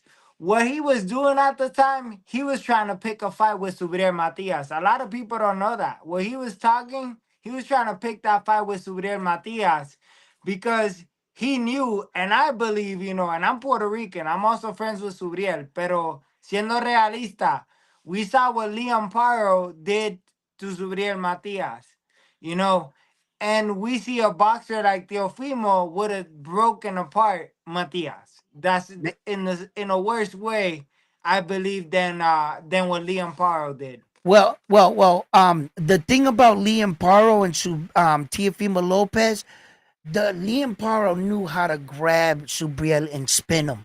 Teal doesn't know how to do that. So Teal's gonna try to fight fire with fire, and it's gonna look like a different fight. And if Mm, Subriel Matias and if Teofimo Lopez was that confident, I knew that he was in negotiation with Subriel's team from October. He yeah. was offered the most money he ever made. It was at the end of his contract with Top Rank. And then all of a sudden, Teal walked away from the negotiation table Mm, to fight Arnold Barboza. So Subriel took to social media and he really let Tio know what he felt about that, like yeah. wasting his time and stuff like that. So I feel that Subriel Matias is going to try to secure an IBF title fight. Yes. But Richard Hitchison is obviously avoiding him. They hyped up George Camboza, moved him up to a third ranking, and they're gonna try to bypass Subriel with Richard Hitchison's um what do you call that voluntary mandatory that he gets Mm, to pick. So that's how he's gonna go around Subriel. Now, as far as Subriel's style, you see, the problem with fighting a fighter with such as Subriel is that when a coach thinks about fighting a guy like that, you got to think about the pros and the cons. How much damage is your fighter going to take trying to secure a win? Such a fighter like Supriya Matias, he damages a lot of fighters fast. And yes. and how far are you going to have to go for the win? I was there in Puerto Rico. I'm sorry, in Yeah. And Manatí, Manatí, yeah, Manatí. in Manating, and I saw Liam Paro's face in the seventh round when he wanted to quit. Yeah. you know um and the one thing Liam Paro did really well against Subriel, when he clinched him, he tied up and he didn't let Subiel fire off, and he excessively held Subiel. So when I think about a fight like Tio, right, the problem with that is I saw those slick boxers coming Mhm. against Pierre Matias. I saw Ponce throw over 100 punches in one round. I saw Mhm. Dervicek fight him, and I think those guys are pretty decent fighters. I think Tio beat some of those guys, yes. I think Tio is very crafty as a fighter, and I think he's going to hit Subir with shots he might not see. And it's always the punch you don't see that hurts That you hurts you. most. That hurts you But most. you also got to give this to Subriel. You know, one thing you can criticize, because I've heard it from different world champions, especially Puerto Rican world champions, because that's not our style of fighting. Right. But what I like about Subriel is he's willing to take 10 to give you four good ones. But those Yeah. four good ones, you're going to Oof. feel them and Yeah. they're going to make you feel like you're going to quit. They Yeah. either you're gonna drop or you're gonna quit. And I love his body work because people don't realize he has great body work. Right. And Like, right now, yeah. Henry Cedeno, I just want to let you guys know Henry Cedeno is in round two right now. And he's if you want, check that out. That fighting card is on the zone right now. And Henry Cedeno is like really putting the beats on this guy right now. So I just want to let you guys know that on the chat. I'm also watching this, but I'm in here with a very interesting interview, and I got a special guest, Joey. And you guys know I always love talking boxing, so we're gonna keep on with this conversation right here. So Joey, listen, um, in a, I wanted to ask you about another opinion on another fight real quick. Saul Canelo Alvarez. Hmm. What do you think? A lot of The, people gave him the criticism Crawford for. fight. Yeah, well, it's going to lead to the Crawford fight, but a lot of people gave him criticism for taking this fight right here, and I thought that it was a very smart thing to go get that belt back, Yeah. be undisputed, so that the prize with Terrence Crawford that much greater. It's for undisputed. Increase. It's Yes, it's a smart business move. It's a smart business move. right. You I can't always felt it was criticize the guy for making a smart business move. At the end of the day, it's called prize fighting for a reason. right, We're getting hit, but we gotta get paid for it. We're here right. beating up people, but we're getting paid for it. It's not we're just taking fights to always please the public. There's times where you have to do that as a fighter, where you Mhm. have to give the public what they want. But I also believe that as a businessman, you got to look at the benefit for your family, what's going to bring later on down the line. He's going to solidify himself even greater heights as one of the greatest Mexican fighters ever, At this point, if he was to win another world title, and he would already be considered, if not the greatest Mexican boxer, other than Julio Cesar Chavez, you know. So Right. and I'm a big fan of Mexican fighters too, like Salvador Sanchez, bro. Yeah, He was a great fighter. Sad that he died early. yeah. Let me respond real quick. Frontline, you got it, bro. Ya tú sabes, papa. Yo se lo digo, tranquilo. But as far as Canelo, when we're going to Canelo, Canelo's a great person. He's a smart businessman, and I believe by him taking this fight, he's definitely making that Crawford fight more valuable. Now, at the end of the day, also you got to look at, are people gonna criticize him for beating Crawford, or let's say he loses against Crawford, he's losing a lot more. So he's being smart either way, because he loses, he made a lot more money than he was earlier gonna make. He wins, he's still gonna be solidifying himself as greatness, regardless of the criticism of people that are gonna say, "Oh, Crawford went up in weight," or "Crawford did this." At the end of the day, he's doing what's right for himself. Right, right. And I think it's an amazing fight. And right now, so that you guys can I'll keep you updated on this Henry Cedeno action right now. We are entering right now, I believe. Let me see what round this is. Let me just it's kicking off right now. We are in the third round. And Henry Cedeno is doing a lot of good work right here. Both men are exchanging back and forth. So I'll keep you posted if any knockdowns are scored in it. I'll let you guys know. But Joey, since I have you here, man, I would feel like it would really be a I don't want to let you go without asking you a couple personal questions about yourself and letting the boxing world know what a boxer's life entails and some of the biggest struggles and ups and downs you have experienced as a boxer. Talk to us about um what was one of your toughest moments so far in your career, and a really moment you had to look at yourself in a mirror and really turn things around? Or did you ever get into a situation like that? Share with us what it really means to be a boxer and some of the ups and downs. You know, te voy a decir, hay muchas cosas que como peleadores, a lot of things that you've been through, but three things that have shaped me. First one was when I moved from this is personal, I moved with my wife, at the time we were girlfriend and boyfriend, we had a kid together. Took her out of a studio apartment, I had just signed my first contract as a professional fighter. Me and her, after a year and something months, things didn't work out. I ended up, when I signed, I had a house. They gave me two cars.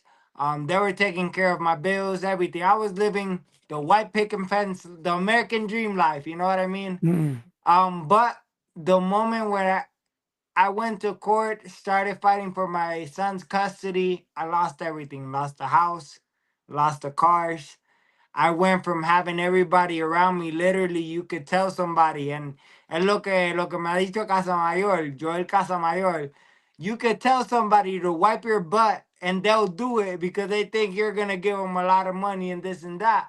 I went from that to calling my friends, hey, bro, can I sleep at your house? I'm going to get back on my feet. At the time, I was only 3-0 as a fighter. So a lot of people were telling me, "Hey man, quit, go to Amazon. You're still young. You can make a life for yourself." And I was like, "No, man, I'm not gonna quit. This is my dream. I could have went Right. to the Olympics. I was one of the top ranked fighters as an amateur. Guess what? I gave up that to chase greatness in boxing. So Yeah. I turned pro and I kept going. 6 months down the line, I win joint custody of my kids. Me and her start talking, get along better. I become on my eighth fight, the ABF champion. From there though, in Mexico, I got me paró el cartel. I can't really say where because I ain't trying to start no beef, pero me paró el cartel. Um, I also got deported from Mexico at the time, and I believe what helped me was my strong faith in God because God had a hand on that. That shaped me, at the time. Me and my girl were Right. already back together. The apartment we were at, I was barely making money to pay it. So I had the money to pay it, but I wasn't able to get it to her. So at the time it was COVID also. This during the time COVID, we were already getting evicted of the apartment. And I was like, God, I don't know what to do. I hit a wall. I got my money I'm trying to pay. I'm stuck here in Mexico. All glory to God. 2 weeks passed by. Those people were there 6 months, a year, 2 years, 2 weeks for me. I got sent back to the US with a provisional passport. Was able to get out of that whole thing, and the last one was when I lost my last fight. I got set up, not my last fight, but the fight before my last right. fight. Um I got deported. Well, not deported. How do you call it? I got set up. Once I got set up and I lost, I was like, man, what the heck? Like my whole career went down. I went into a depressive state. Started smoking weed. Started not really taking the sport serious because I started having that comparing myself with other fighters like Floyd Mayweather that are undefeated, and my uncle that became a world champion at 21. At the time, I was 25. So I was like, man, is this it for me? Like, am I really, you know? But again, God's grace upon my life helped me because I've never seen this happen. My manager was able to get me a contract with CSE Promotions. I got signed to a promotional company in New Jersey. And after that, I got one of my biggest fights in Puerto Rico televised. My uncle, Ivan Calderon, also walked me out to the ring. You have two Puerto Rican Hall of Famers, two of the greatest Puerto Rican boxers at the time, walking you out. You're back home fighting under the big lights, and Wow. you have so many family members watching you. And that's where you said something key earlier.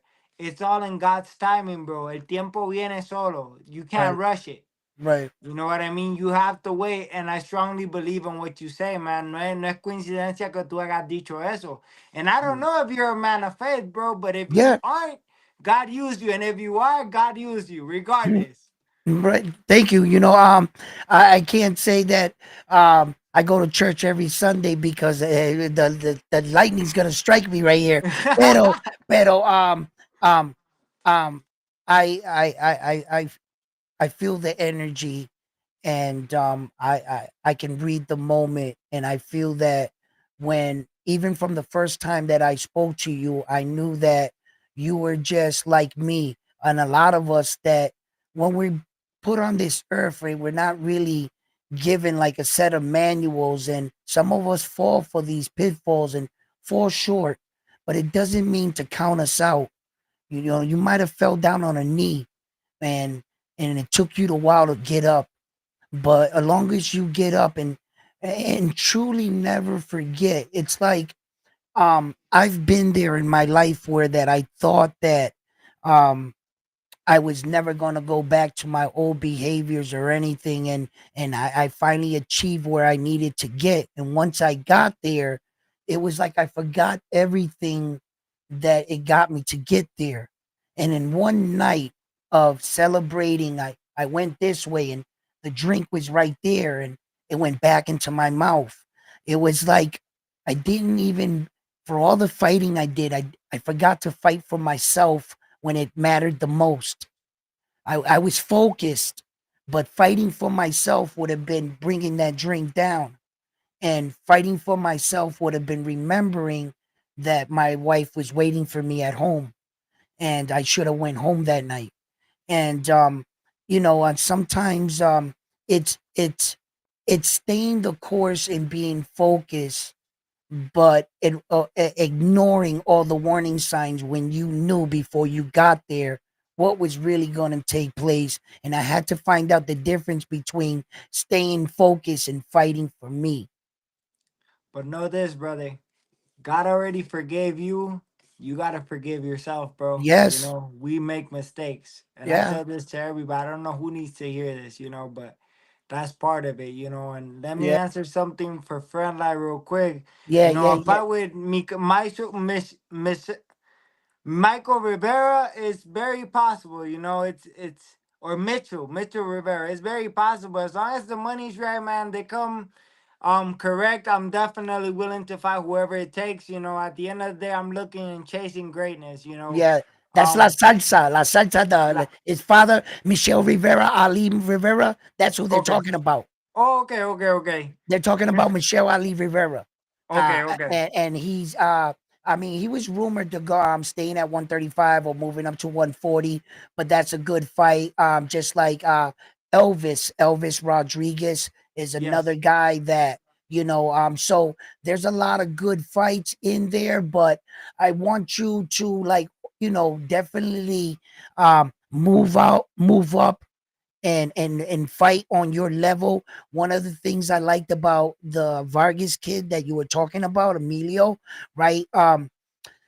He got into a few words with Keyshawn Davis, and Vargas said, "Hey, Keyshawn, ain't you a world champion? Why are you bringing up my name? Don't worry about me. I got no accord with you. I'm in this lane, you're in that."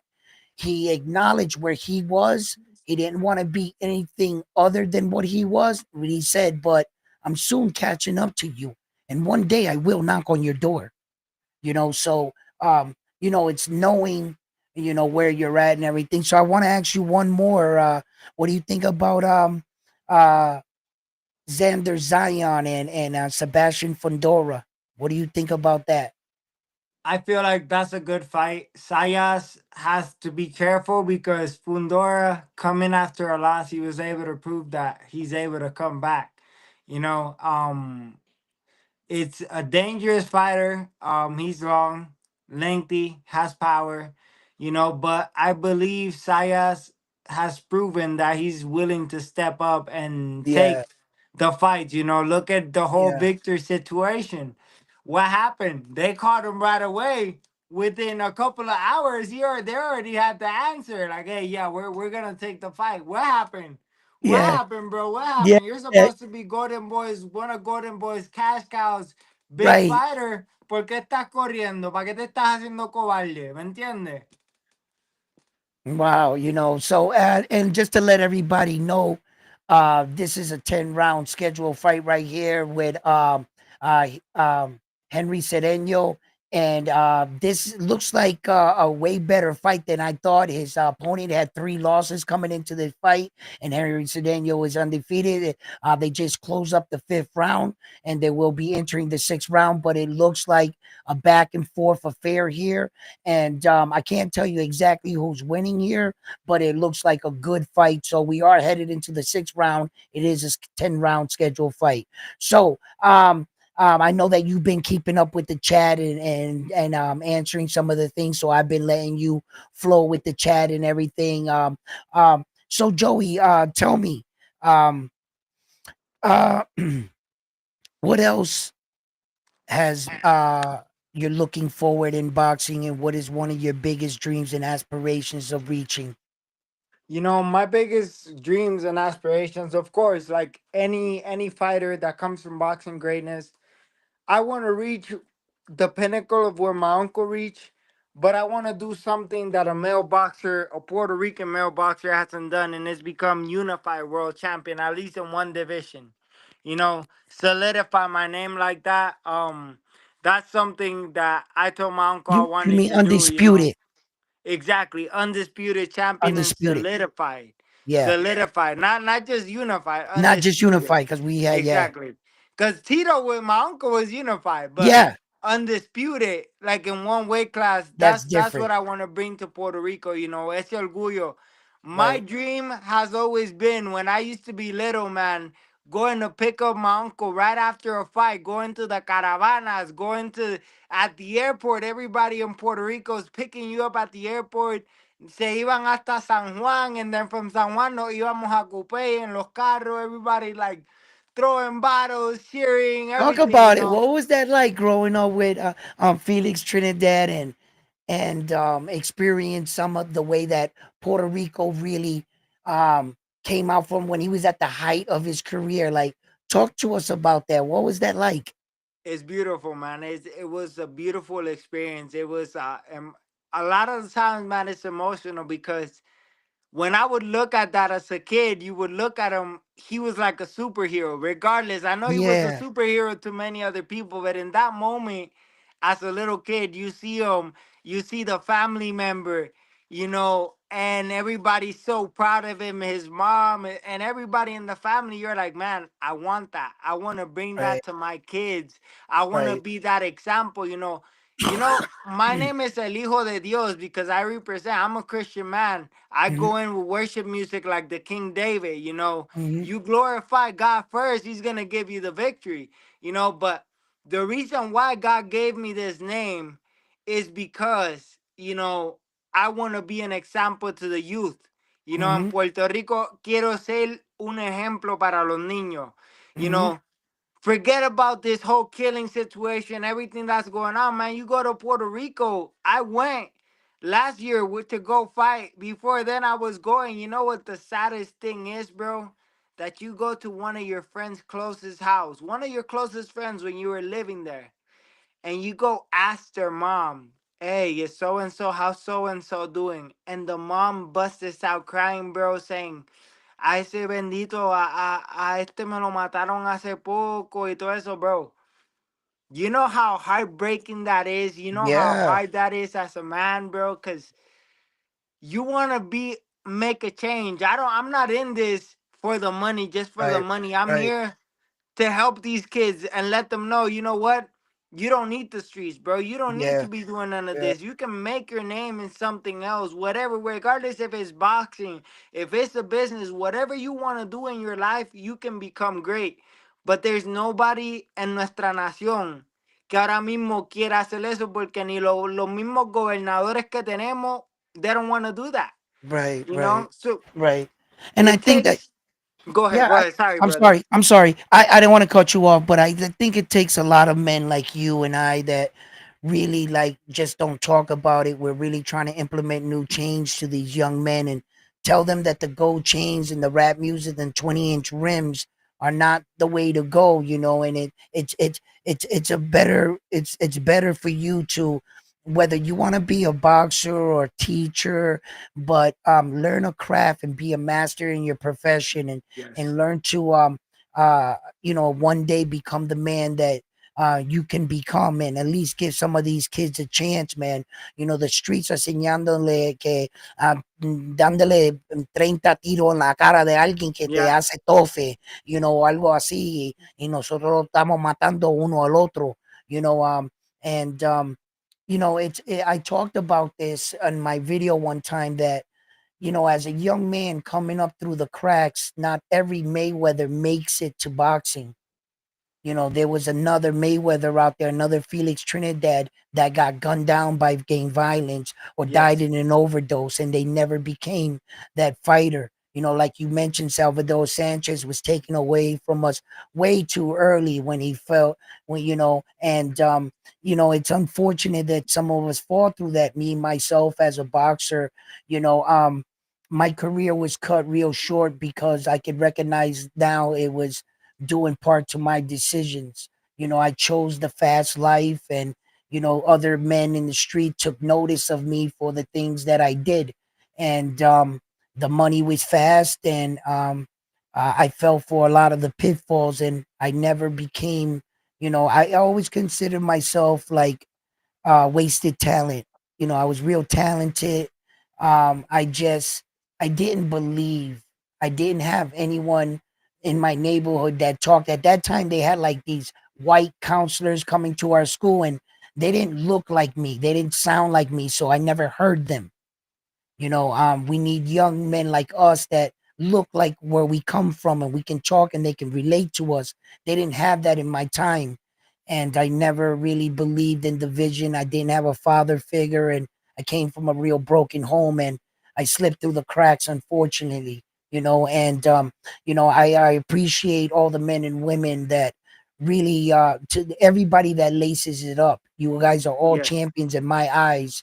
If you ask me, to be honest with you, the money isn't worth it, but I understand where the fire inside. As a warrior, we need the necessity to compete and fight, and it's something inside of a warrior. Like, I can't explain it sometimes to a regular person, but if we didn't have boxing, would you want all these kids that want to fight on a street corner together? You need them to have an outlet and Hmm. somewhere where to compete, and some of us really love competition. I don't miss the ice baths. I don't miss the ice baths, but I like the competition. No, I of hate course, of cutting course. weight. I don't miss that shit. I don't, Let me but let me respond. Arnold, si tú sabes el gimnasio de Cupé Alto, Juan Popo Guzmán, el dueño de ese gimnasio, el que abrió Juan Popo, ese es mi abuelo. Es el que hizo a Tito, era el Cutman de Tito. Si estás en el área de Cupé, yo soy allá de Cupé Alto, Río Piedra, de allá del camino Don Diego hasta lo último arriba. Now, touching on what you said, brother, look at this. Romans 8:28. Everything the devil meant for bad, God turns for good for those who love him. mm, So you might have not made it as a fighter, but you're making the difference. These podcasts, these platforms that you give fighters like me, all these things, this is your calling, brother. It's not a coincidence that one day you know what, I'm gonna start a podcast about boxing. It's not a coincidence that you have people like me coming into the show and talking like this, speaking live, because a lot of people, remember, there's power in our tongue. You can speak things into existence or you can destroy things with your mouth. You know what right, I mean? So, right. lo que tú estás haciendo, you're building up. You don't know, bro. Thank you, Right man. now, you talking, one of these kids that is hearing these podcasts, either right now or later on, you don't know if because of you giving the opportunity of us having this conversation, you inspired him to become great. So you don't know the changes that God's using you to make, brother. You know what I Right. mean? So don't beat yourself up. You didn't make it in the No, field that you might have wanted to at the time, but God's doing something different with you. I think so. I I want to stay the course. And for you guys, just I'm tuning in right now. Henry Cedeño, seventh round, stoppage. He won. They're celebrating right now in the ring with his brother. And I just wanted to give you that before I answered this. I'm having a great conversation. Mira, thank you very much for those kind words and everything.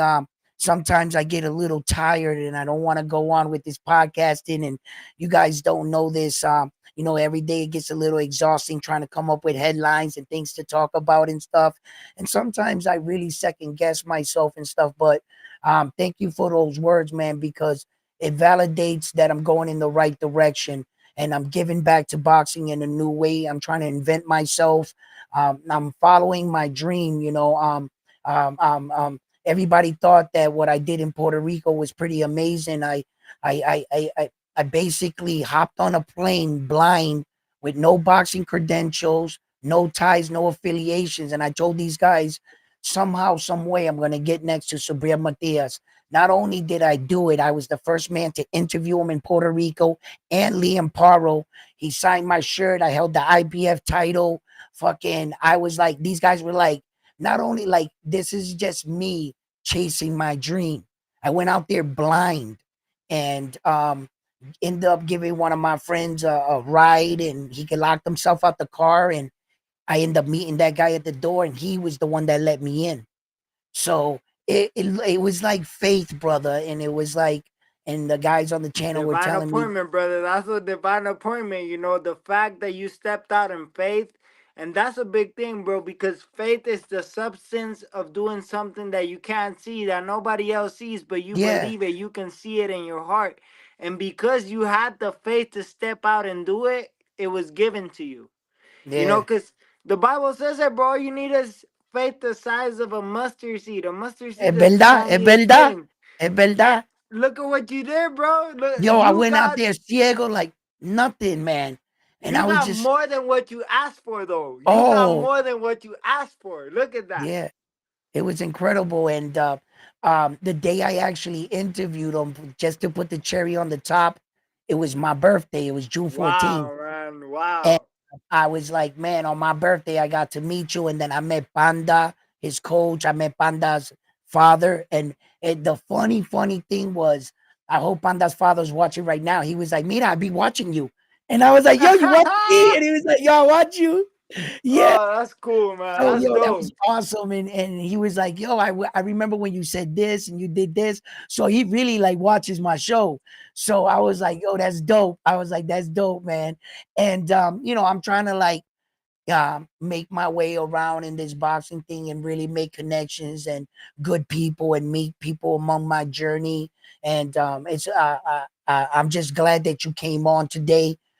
No, thank you for having me on. Listen, I want to invite you. I run a Instagram influencer group. I have the biggest boxing podcast on it. You know what I mean? And I'm talking about I have a lot of world champions, Nonito Donaire, Luis King Kong Ortiz, Chantel Cameron. I helped them boost their social media. Listen, I've gotten myself known pretty much almost everywhere now without ever fighting a big headline pay-per-view under a top rank or a golden boy card. I'm what people call the rare statistics, but I've Yeah, learned it's becoming a social media industry now. You know what I mean? The more you get yourself known, the better. The better it is, because you got to think about it as a business perspective. Also, as a fighter, this is what fighters don't think nowadays. They don't think in a right, business mindset. right, They don't think that, oh, you know what, if I get a big following and I get people that are really becoming fans, then a promoter is going to look at me. You know what, he has 5.6 million views a month. Out of those 5.6 million people, if we get 10%, which is 500,000 some people, and we're selling tickets at $80, and let's say at least 500,000 people buy it, that's a lot of money. Those are millions and millions of dollars. So right, as a right, fighter, you gotta teach yourself to give that value, and that's what I do. helping people through the influencer group. You know, Joey Spencer is also in the group. So I'm gonna invite you. I know your Instagram following is Yes. not that big. I don't No. care about that. Right. That we'll get it there. I'm here to help. That's what we're all. We're here That's to what's up. collaborate, help I each other, bro. And I I don't need charge it. for none of this. I do it out of the goodness of my heart because when I see podcasts like this that are willing to give people the opportunity to speak and say what most of these medias won't say, that's what Right. I'm about. You know what I Yeah. mean? That's what I'm about.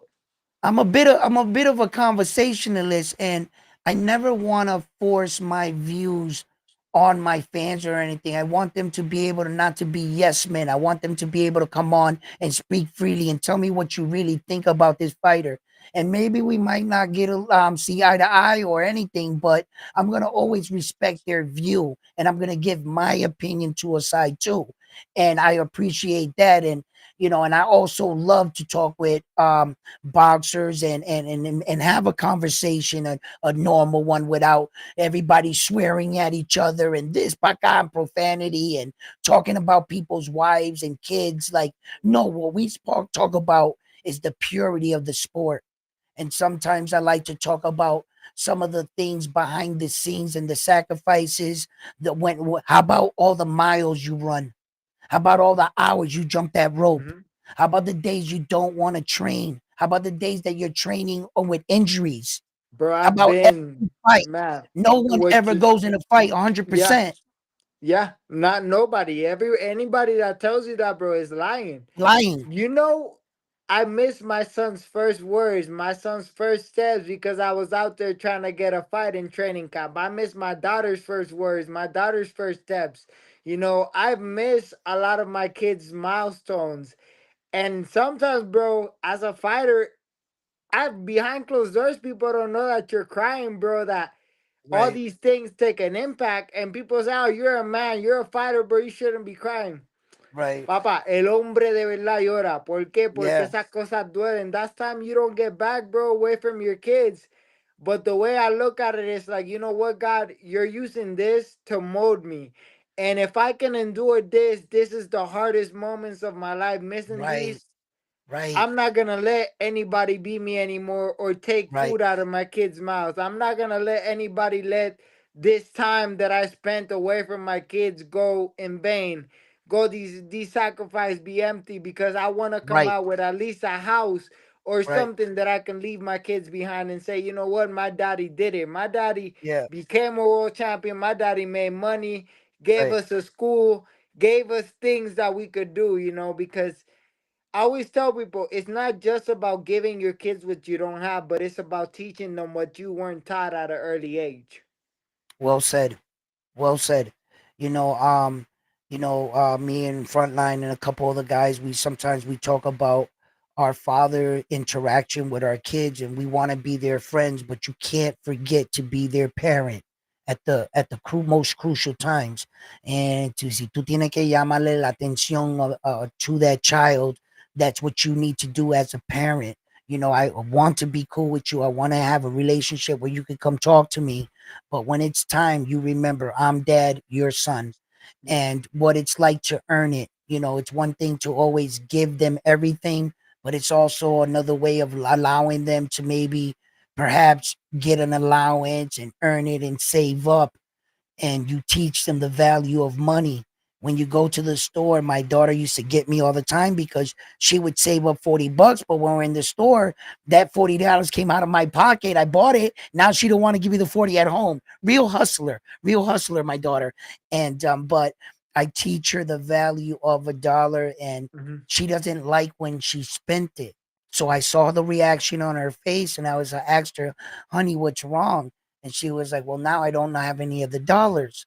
And I was like, you need to think about, did you really need that little CD case, or that little, did you really, Mm-hmm. or did you want to save up to make sure that when something came along, you'd be financially to get it? So it's these little tricks I do with my kid to try to interact those things, but it's very important.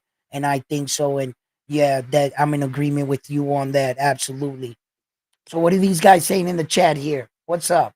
You guys like what the Ryan size, what Billy the Grand. I'm not going there. We're not talking about that crap. Nope, not doing it. Not doing it. So anyway, on to better things in boxing here, right? Um, so um, let me. Is there anything else you wanna share with us, or anything that you can, or anything like? I don't know, man. There's a lot of things, you know. I'm a very good conversationalist when it comes. I just you just ask me, bro. I'm an open book. Unless I can't discuss it, I'm like Yes, yes. Of can't course, I really don't want talk you to get about it. You know what I mean? yeah, Unless like I'm bound by a contract, it will right, not come out of my mouth. But right, if I'm right. able to, bro, olvídate, libro Mira, abierto. mira. No, no, no. Yeah, I'm just gonna be a little bit more specific, right? Um, when you said that your uncle and Vargas could, talk about fighting again, because I saw Felix Trinidad a few months ago call out Oscar de la Hoya. Él le dijo, Oscar, vamos, de nuevo, Oscar. Yeah. So I was like, wow, like, because let me tell you something right now, right? Felix Trinidad, uh, when I was watching him box when I was a young man, he did something for me, and I want you to know this from my half. I'm glad that I thought of this, and I want to relive this moment, because if I ever had the opportunity, I would tell Felix Trinidad to, right, to his face, Yeah. about this. And he did a lot for me, being Puerto Rican at that time in my life, where Puerto Rican men were really going through what I felt was an identity crisis. We were Yes. being called morenos, that we act like black people, and I felt like we didn't have an identity. And when we had champions like him, and the way he won, it made me feel great to be Puerto Rican and be called Puerto Rican. And Yes. he gave me the freedom to, it was like we never had an action superhero. It wasn't that we had no Puerto Rican guy with a cape, and he represented that for me. And when he won and I went to school, and the guys were just, they were waiting for him to lose, and I would walk in, not today, baby, and it was moments like, let me tell you, listen, when he fought that wild man there that was smoking the cigarettes, what's his name there, Mayorga, Mayor. Mayorga, Oh my God, Nicaraguan, talked bro. so much shit in that press conference. My old guy had me nervous.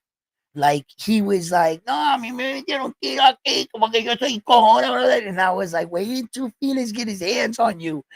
And I remember renting out like a pool hall. My family Yeah. there, we had all like everything set up. And he really bring honor to Puerto Rico that day.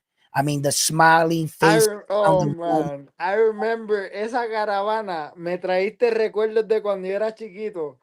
Tito, en la caravana estábamos montados y él con la bolsa de mayor así en la mano. Like, he was like, ah, like Yeah. everybody was going crazy. You know what Oh, I that mean? I night was remember, crazy. bro. Todos los carros con la bandera de Puerto Rico después de la pelea, tocando la bocina, pu, pu, pu. Y, A tú, todo que era. y los En lo, americanos sabían que alguien yeah, boricua ganó esa noche, yeah. because we made noise. You know what I'm Oh, saying? facts, bro. And, No and matter if you were in the island or you were in New York, the Bronx, wherever you were, bro, yo, everybody bro, was the yelling. cars were outside with the Spanish flags on them, and girls were out the car waving the flags, and it was bocina te bocina, and you would walk down the street, and it was like you had a Spanish flag, and as soon as they saw you, oh yeah, we all went into a Yeah, cheer, and then yo, it was just great it it, times, it great was times. amazing, man. It was amazing. You know, I enjoyed those moments. Like I said, that's what made me be who I am becoming. You know, because not who I want to become, who I am becoming. Because I know I'm gonna be great. I know I'm gonna be unified. I know I'm gonna be a world champion. There's no doubt in my mind. I've given my life to this. I've turned down, one thing I could tell you is people always tell me, bro, you're crazy. You turned down scholarships. You turned down this. You could have went to school. And I'm like, I'm the type of guy I don't make plan Bs because plan B distracts you from plan A. People already told me I wasn't gonna make it as a pro. Guess what? I turned professional, became a champion, a regional champion, not a world champion yet. regional Not champion, yet. have a good record. Then after that, people were telling me, "Oh, you're not gonna be able to get a good job. You're just gonna be working minimum wage." I'm like, bro, watch me. I'm one of the best dental assistants in the state of Colorado. I'm an ETA. I have businesses. I don't just do one thing, but my main focus is boxing. My first thing is I put God first, boxing second, my family, and then everything else comes after. You know why in that Amen. order? Because I told my wife, and she will tell you herself. I married boxing first. Before I married her, Yes. I married boxing first. Why? Because the days where I lost everything, the only thing I had was boxing. The only thing I had. Well, besides, first, I had God first and then boxing. And then boxing. Why? Because when I needed to make money to pay my bills, to try to get a new apartment, nobody at the time because of COVID was hiring. So guess what? I had to go travel out of the country, go make some money however I could, win Right. some fights. Right. Boxing did it for me. And Right. that's why I told her, I'm like, a lot of people don't believe in that. A lot of people, and to be honest, God opened those doors for me, bro, because if you see the opponents that I had, I was like, I shouldn't have been getting paid for those fights. You know what I mean? I Right. shouldn't have. It's like it's fights that people go down there to get paid for, that pay for it, build themselves. But guess what? Right.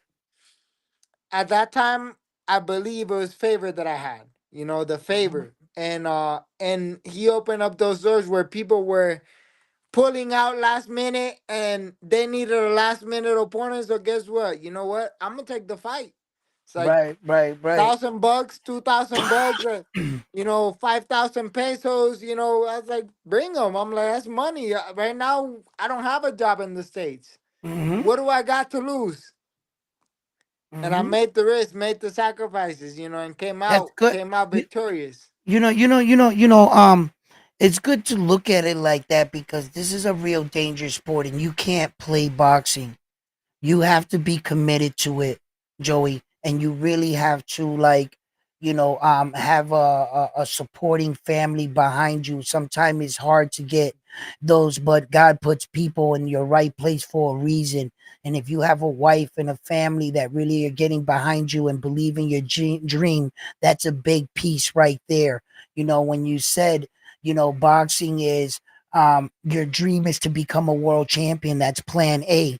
Well, plan B should be to enforce plan A. Yes. That's what that should be. And you have the right mentality. And I think, the sacrifices that you make on missing your kid's first step or her first word and things like that should not be forgotten, and why you're making these sacrifices, and one day it will pay off for you. I believe in what you believe in. Hard work and dedication and staying the course will pay off. I'm telling you, Joey, that everything is not going to be easy. Sometimes you will have troubling times.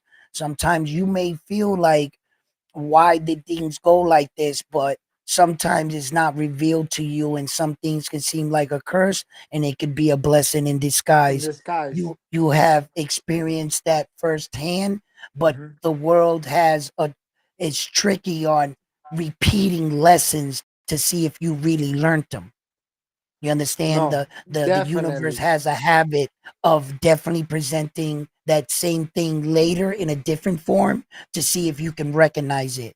And I believe that's one of our things in life as all humans, as we walk through life. We all have a story and we all go through these things, and one of those things is experiences lives and recognizing life as you go through it. Just don't walk through it blindly. Recognize what's going on around you. And yeah, I try to use that philosophy to keep me motivated to keep this channel going and stuff, because I keep telling myself this is my little way of giving back to a sport I truly love. My Yes. father was a ranked fighter. He was shot, unfortunately, 3 4 times. He didn't die. He didn't die No. then. Okay. He survived that, but that cut his career. and it was always passed down. And my sister has a gym in Philadelphia. Nice. Yeah, it's called here. It's right here on the here. Let me just show you to you. Me lo mandas también, because I'm like, I've been in Philly a couple times. When I go down to New Jersey, I go down to Philly. So I'll definitely go out and show some love down there too. Yo, well, I here's the bell. It's right here.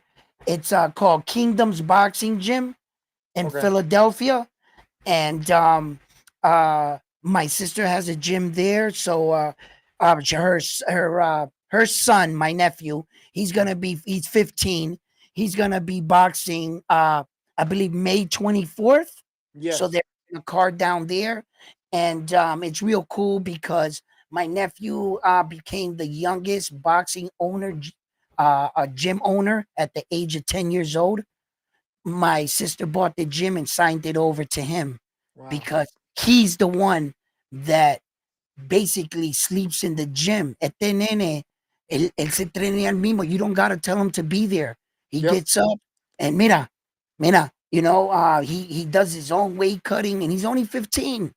Like he's so like it's Discipline.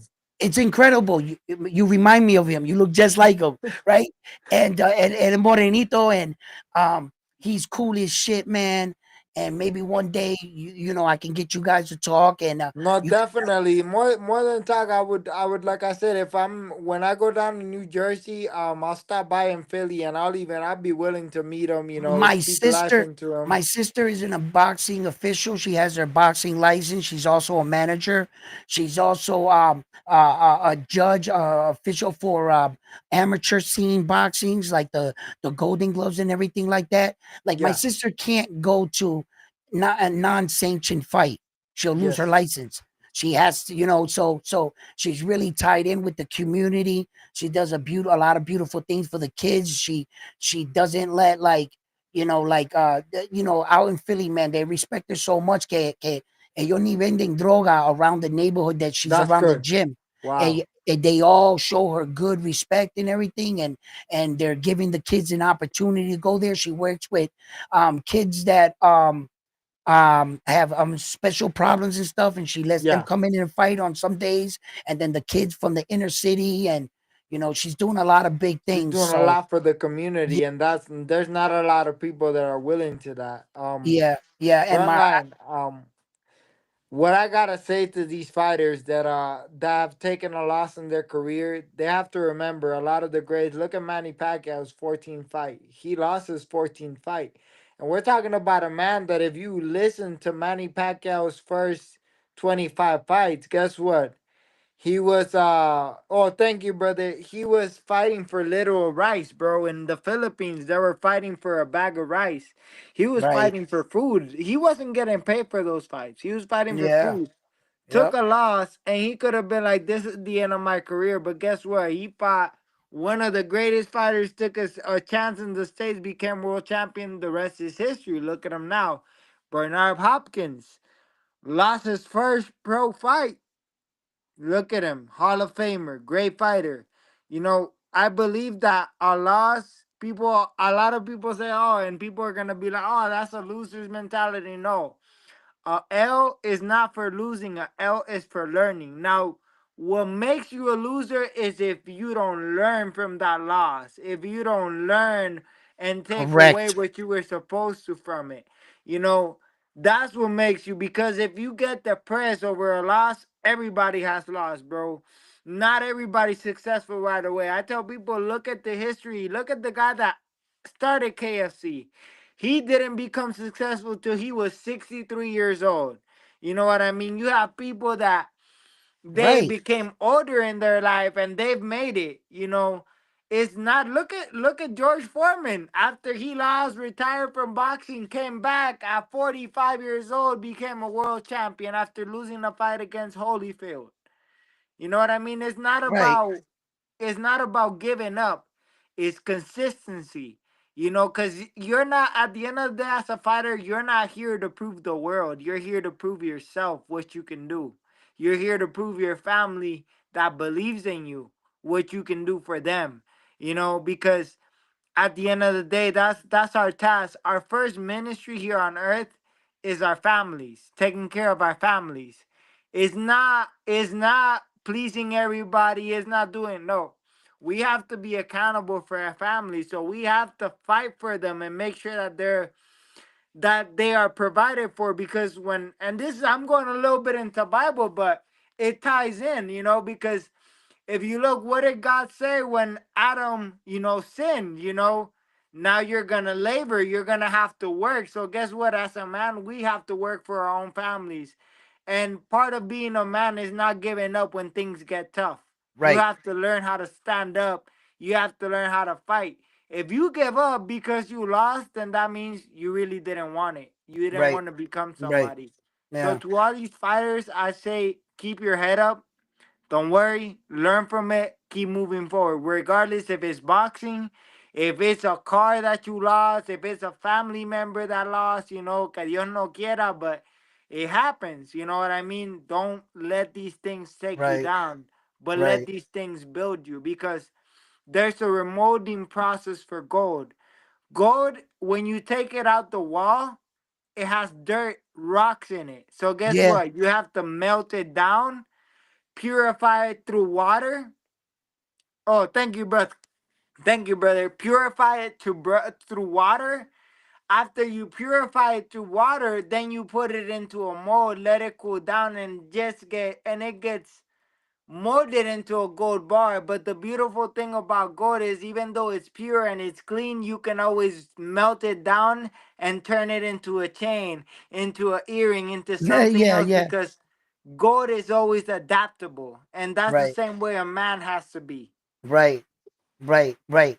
You know, and this is just great, man. It's a great interview, man, and I just really hope that any young men and women that are coming up in boxing and really need to hear some of these things that this message gets to them. So please like these videos and help us get these kind of videos out there to our young men and women, and show them that they're not alone in a lot of these situations. Most of us come from these kind of situations, and if you're fortunate enough, you have a family member that's been through it, and he has Felix Trinidad, one of the biggest superstars in Puerto Rico's ever had, and through that you can learn things and pass things down. But it's what I always felt was a true crime was to learn something and never teach it. If you knew something and you were being taught something and you had knowledge, we need to learn how to pass it on to teach our next young men and women. And I think that that's where the real crime comes, when some of these gems take their secrets with them because they no longer want to pass it down. And I think for a long time, Puerto Rico has lacked in that kind of world class training and coaching, because the ones that did it, those families stood just right there. It's good to like expand and know that there's another young man or woman that could achieve these things. And Joey, thank you for coming on and Thank you for talking having me, all brother. these It's things, been a brother. pleasure, bro. It's Yeah. been a pleasure being And here today. yo, mira de corazon, bro, you answered me back the same day, bro. Thank you, man. I put out the link to you today, and you came through and stuff. And I wanted to get back and talking to you when we had that conversation on boxing up north and everything. So, mira, Jory, mira, stay in contact.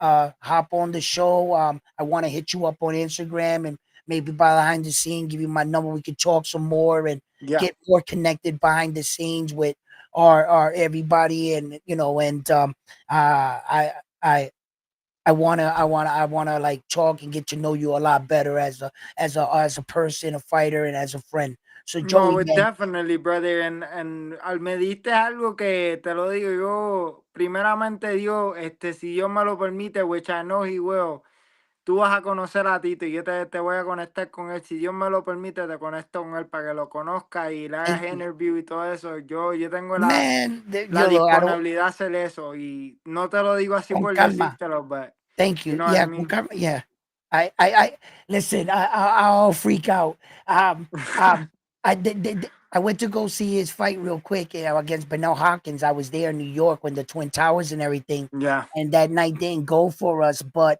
I have a story about that night because my brother-in-law Oscar went with me, right? And he was like a big, huge fan of Tito, right? And so we go out there with our girlfriends, not our wives, Mm. just girlfriends. We were young at the time. We were a lot younger, and we went to Madison Square Garden to buy it. And the momento, his girl was like, "Yo, I gotta go back to Puerto Rico. Que se me formó la abuela." And he was like, "Tomorrow's the fight." And she says, "No, no, no, no, I gotta go back." Yo, he sent her back on an emergency flight to Puerto Rico. The next day, me and my brother and Oscar go to the fight. And my little brother goes, "Yo, ain't that your girl there with another dude?" She went to Puerto Rico, got on a plane with another dude, thought she was gonna come back to the fight, that it was gonna be so big we weren't gonna run into her. So he ended up catching his girl cheating, and Tito ended up losing, and the Twin Towers got hit. When we drove back, like his face, and I could like the moment. So I said one day, relajando, yo lo dije en el carro. Mhm. So when I meet Felix, I'm gonna have him give a shout out to you, to like that way you will feel. And man, right? And so one day I actually thought I was gonna get it, and I told him, and then he was a little down. So you say it now, it sparks up that day, and I says maybe if I could ever get that promise, like I want to be the for me first. I don't want to be stingy, but I always told Oscar that, so I know if I tell him, yo, Oscar, check out my interview with Joey. I didn't leave you out, Papi. All right, No, you know what I'm yeah. No, ahí saying? estamos. Yo, Primeramente, yo se va a dar, mira, y les voy a decir a que la gente, if you guys want to follow me at Boxing Joey on Instagram, yes, follow. YouTube, you know, I Yes, appreciate you guys, mi gente boricua, gracias por tenerme aquí. Brother, de corazón, gracias por thank tenerme you. aquí en este podcast, bro. And I'm sorry. I'm sorry for the brother that was here talking before. I didn't want to take the spotlight or nothing. I was like, oh, pero la conversación siguió, Yeah, and yeah, yeah. you know, Gotta I'm understand. grateful. Gotta I'm understand. grateful to everybody And that I'm tuned grateful in. for you having me on. And please tell the people one more time where they can find you and your platforms. You can find me on Instagram at Boxing Joey, YouTube at Boxing Joey also, and on TikTok, Joey El Hijo de Dios Borrero, or just Joey Borrero, and you'll find me. So God bless you guys. I hope that what we said today speaks to somebody, and Yes, I'll catch you guys next episode. absolutely, man. Thank you, Joy, for stopping by.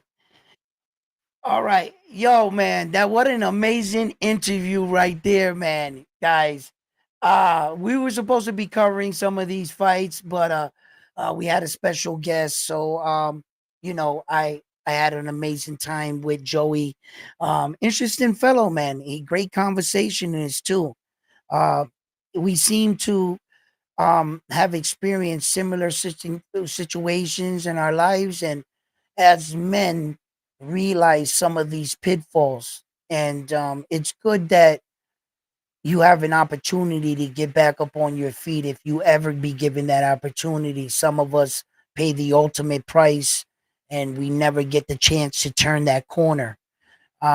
So I always love to hear a story when someone truly fights adversity, and really doesn't allow life to keep you down. Joey suffered a loss, and he some ups and downs in his career, and it seems like he's back on track, always in focus, and I really hope the best for him. I want to see more of him, and I can't wait to see what surprises lie ahead for his career or his next match. He knows he has a big one underneath his sleeve. He can't talk about it right now, but soon it will be public, and I will want him to come back on the show when he has an opportunity to talk about it. So thank you for tuning in. Um, this was an amazing show, man. I can't say enough about it. Um, and I don't want to keep it running, so just in case people stay to the end, man. Thank you, Joey, for coming on. Everyone that tuned in, please don't forget to hit that like for me. If you haven't already, subscribe to the channel, and we're gonna have more boxing interviews in the future of a lot of these boxers. I promise you that. So, fight fan, thank you for tuning in. joining me on my journey as I cover the sport I love with you. Once again, fight fans, have a good night. I'm on to the next one after this one here at Round One Sports Talk. Peace.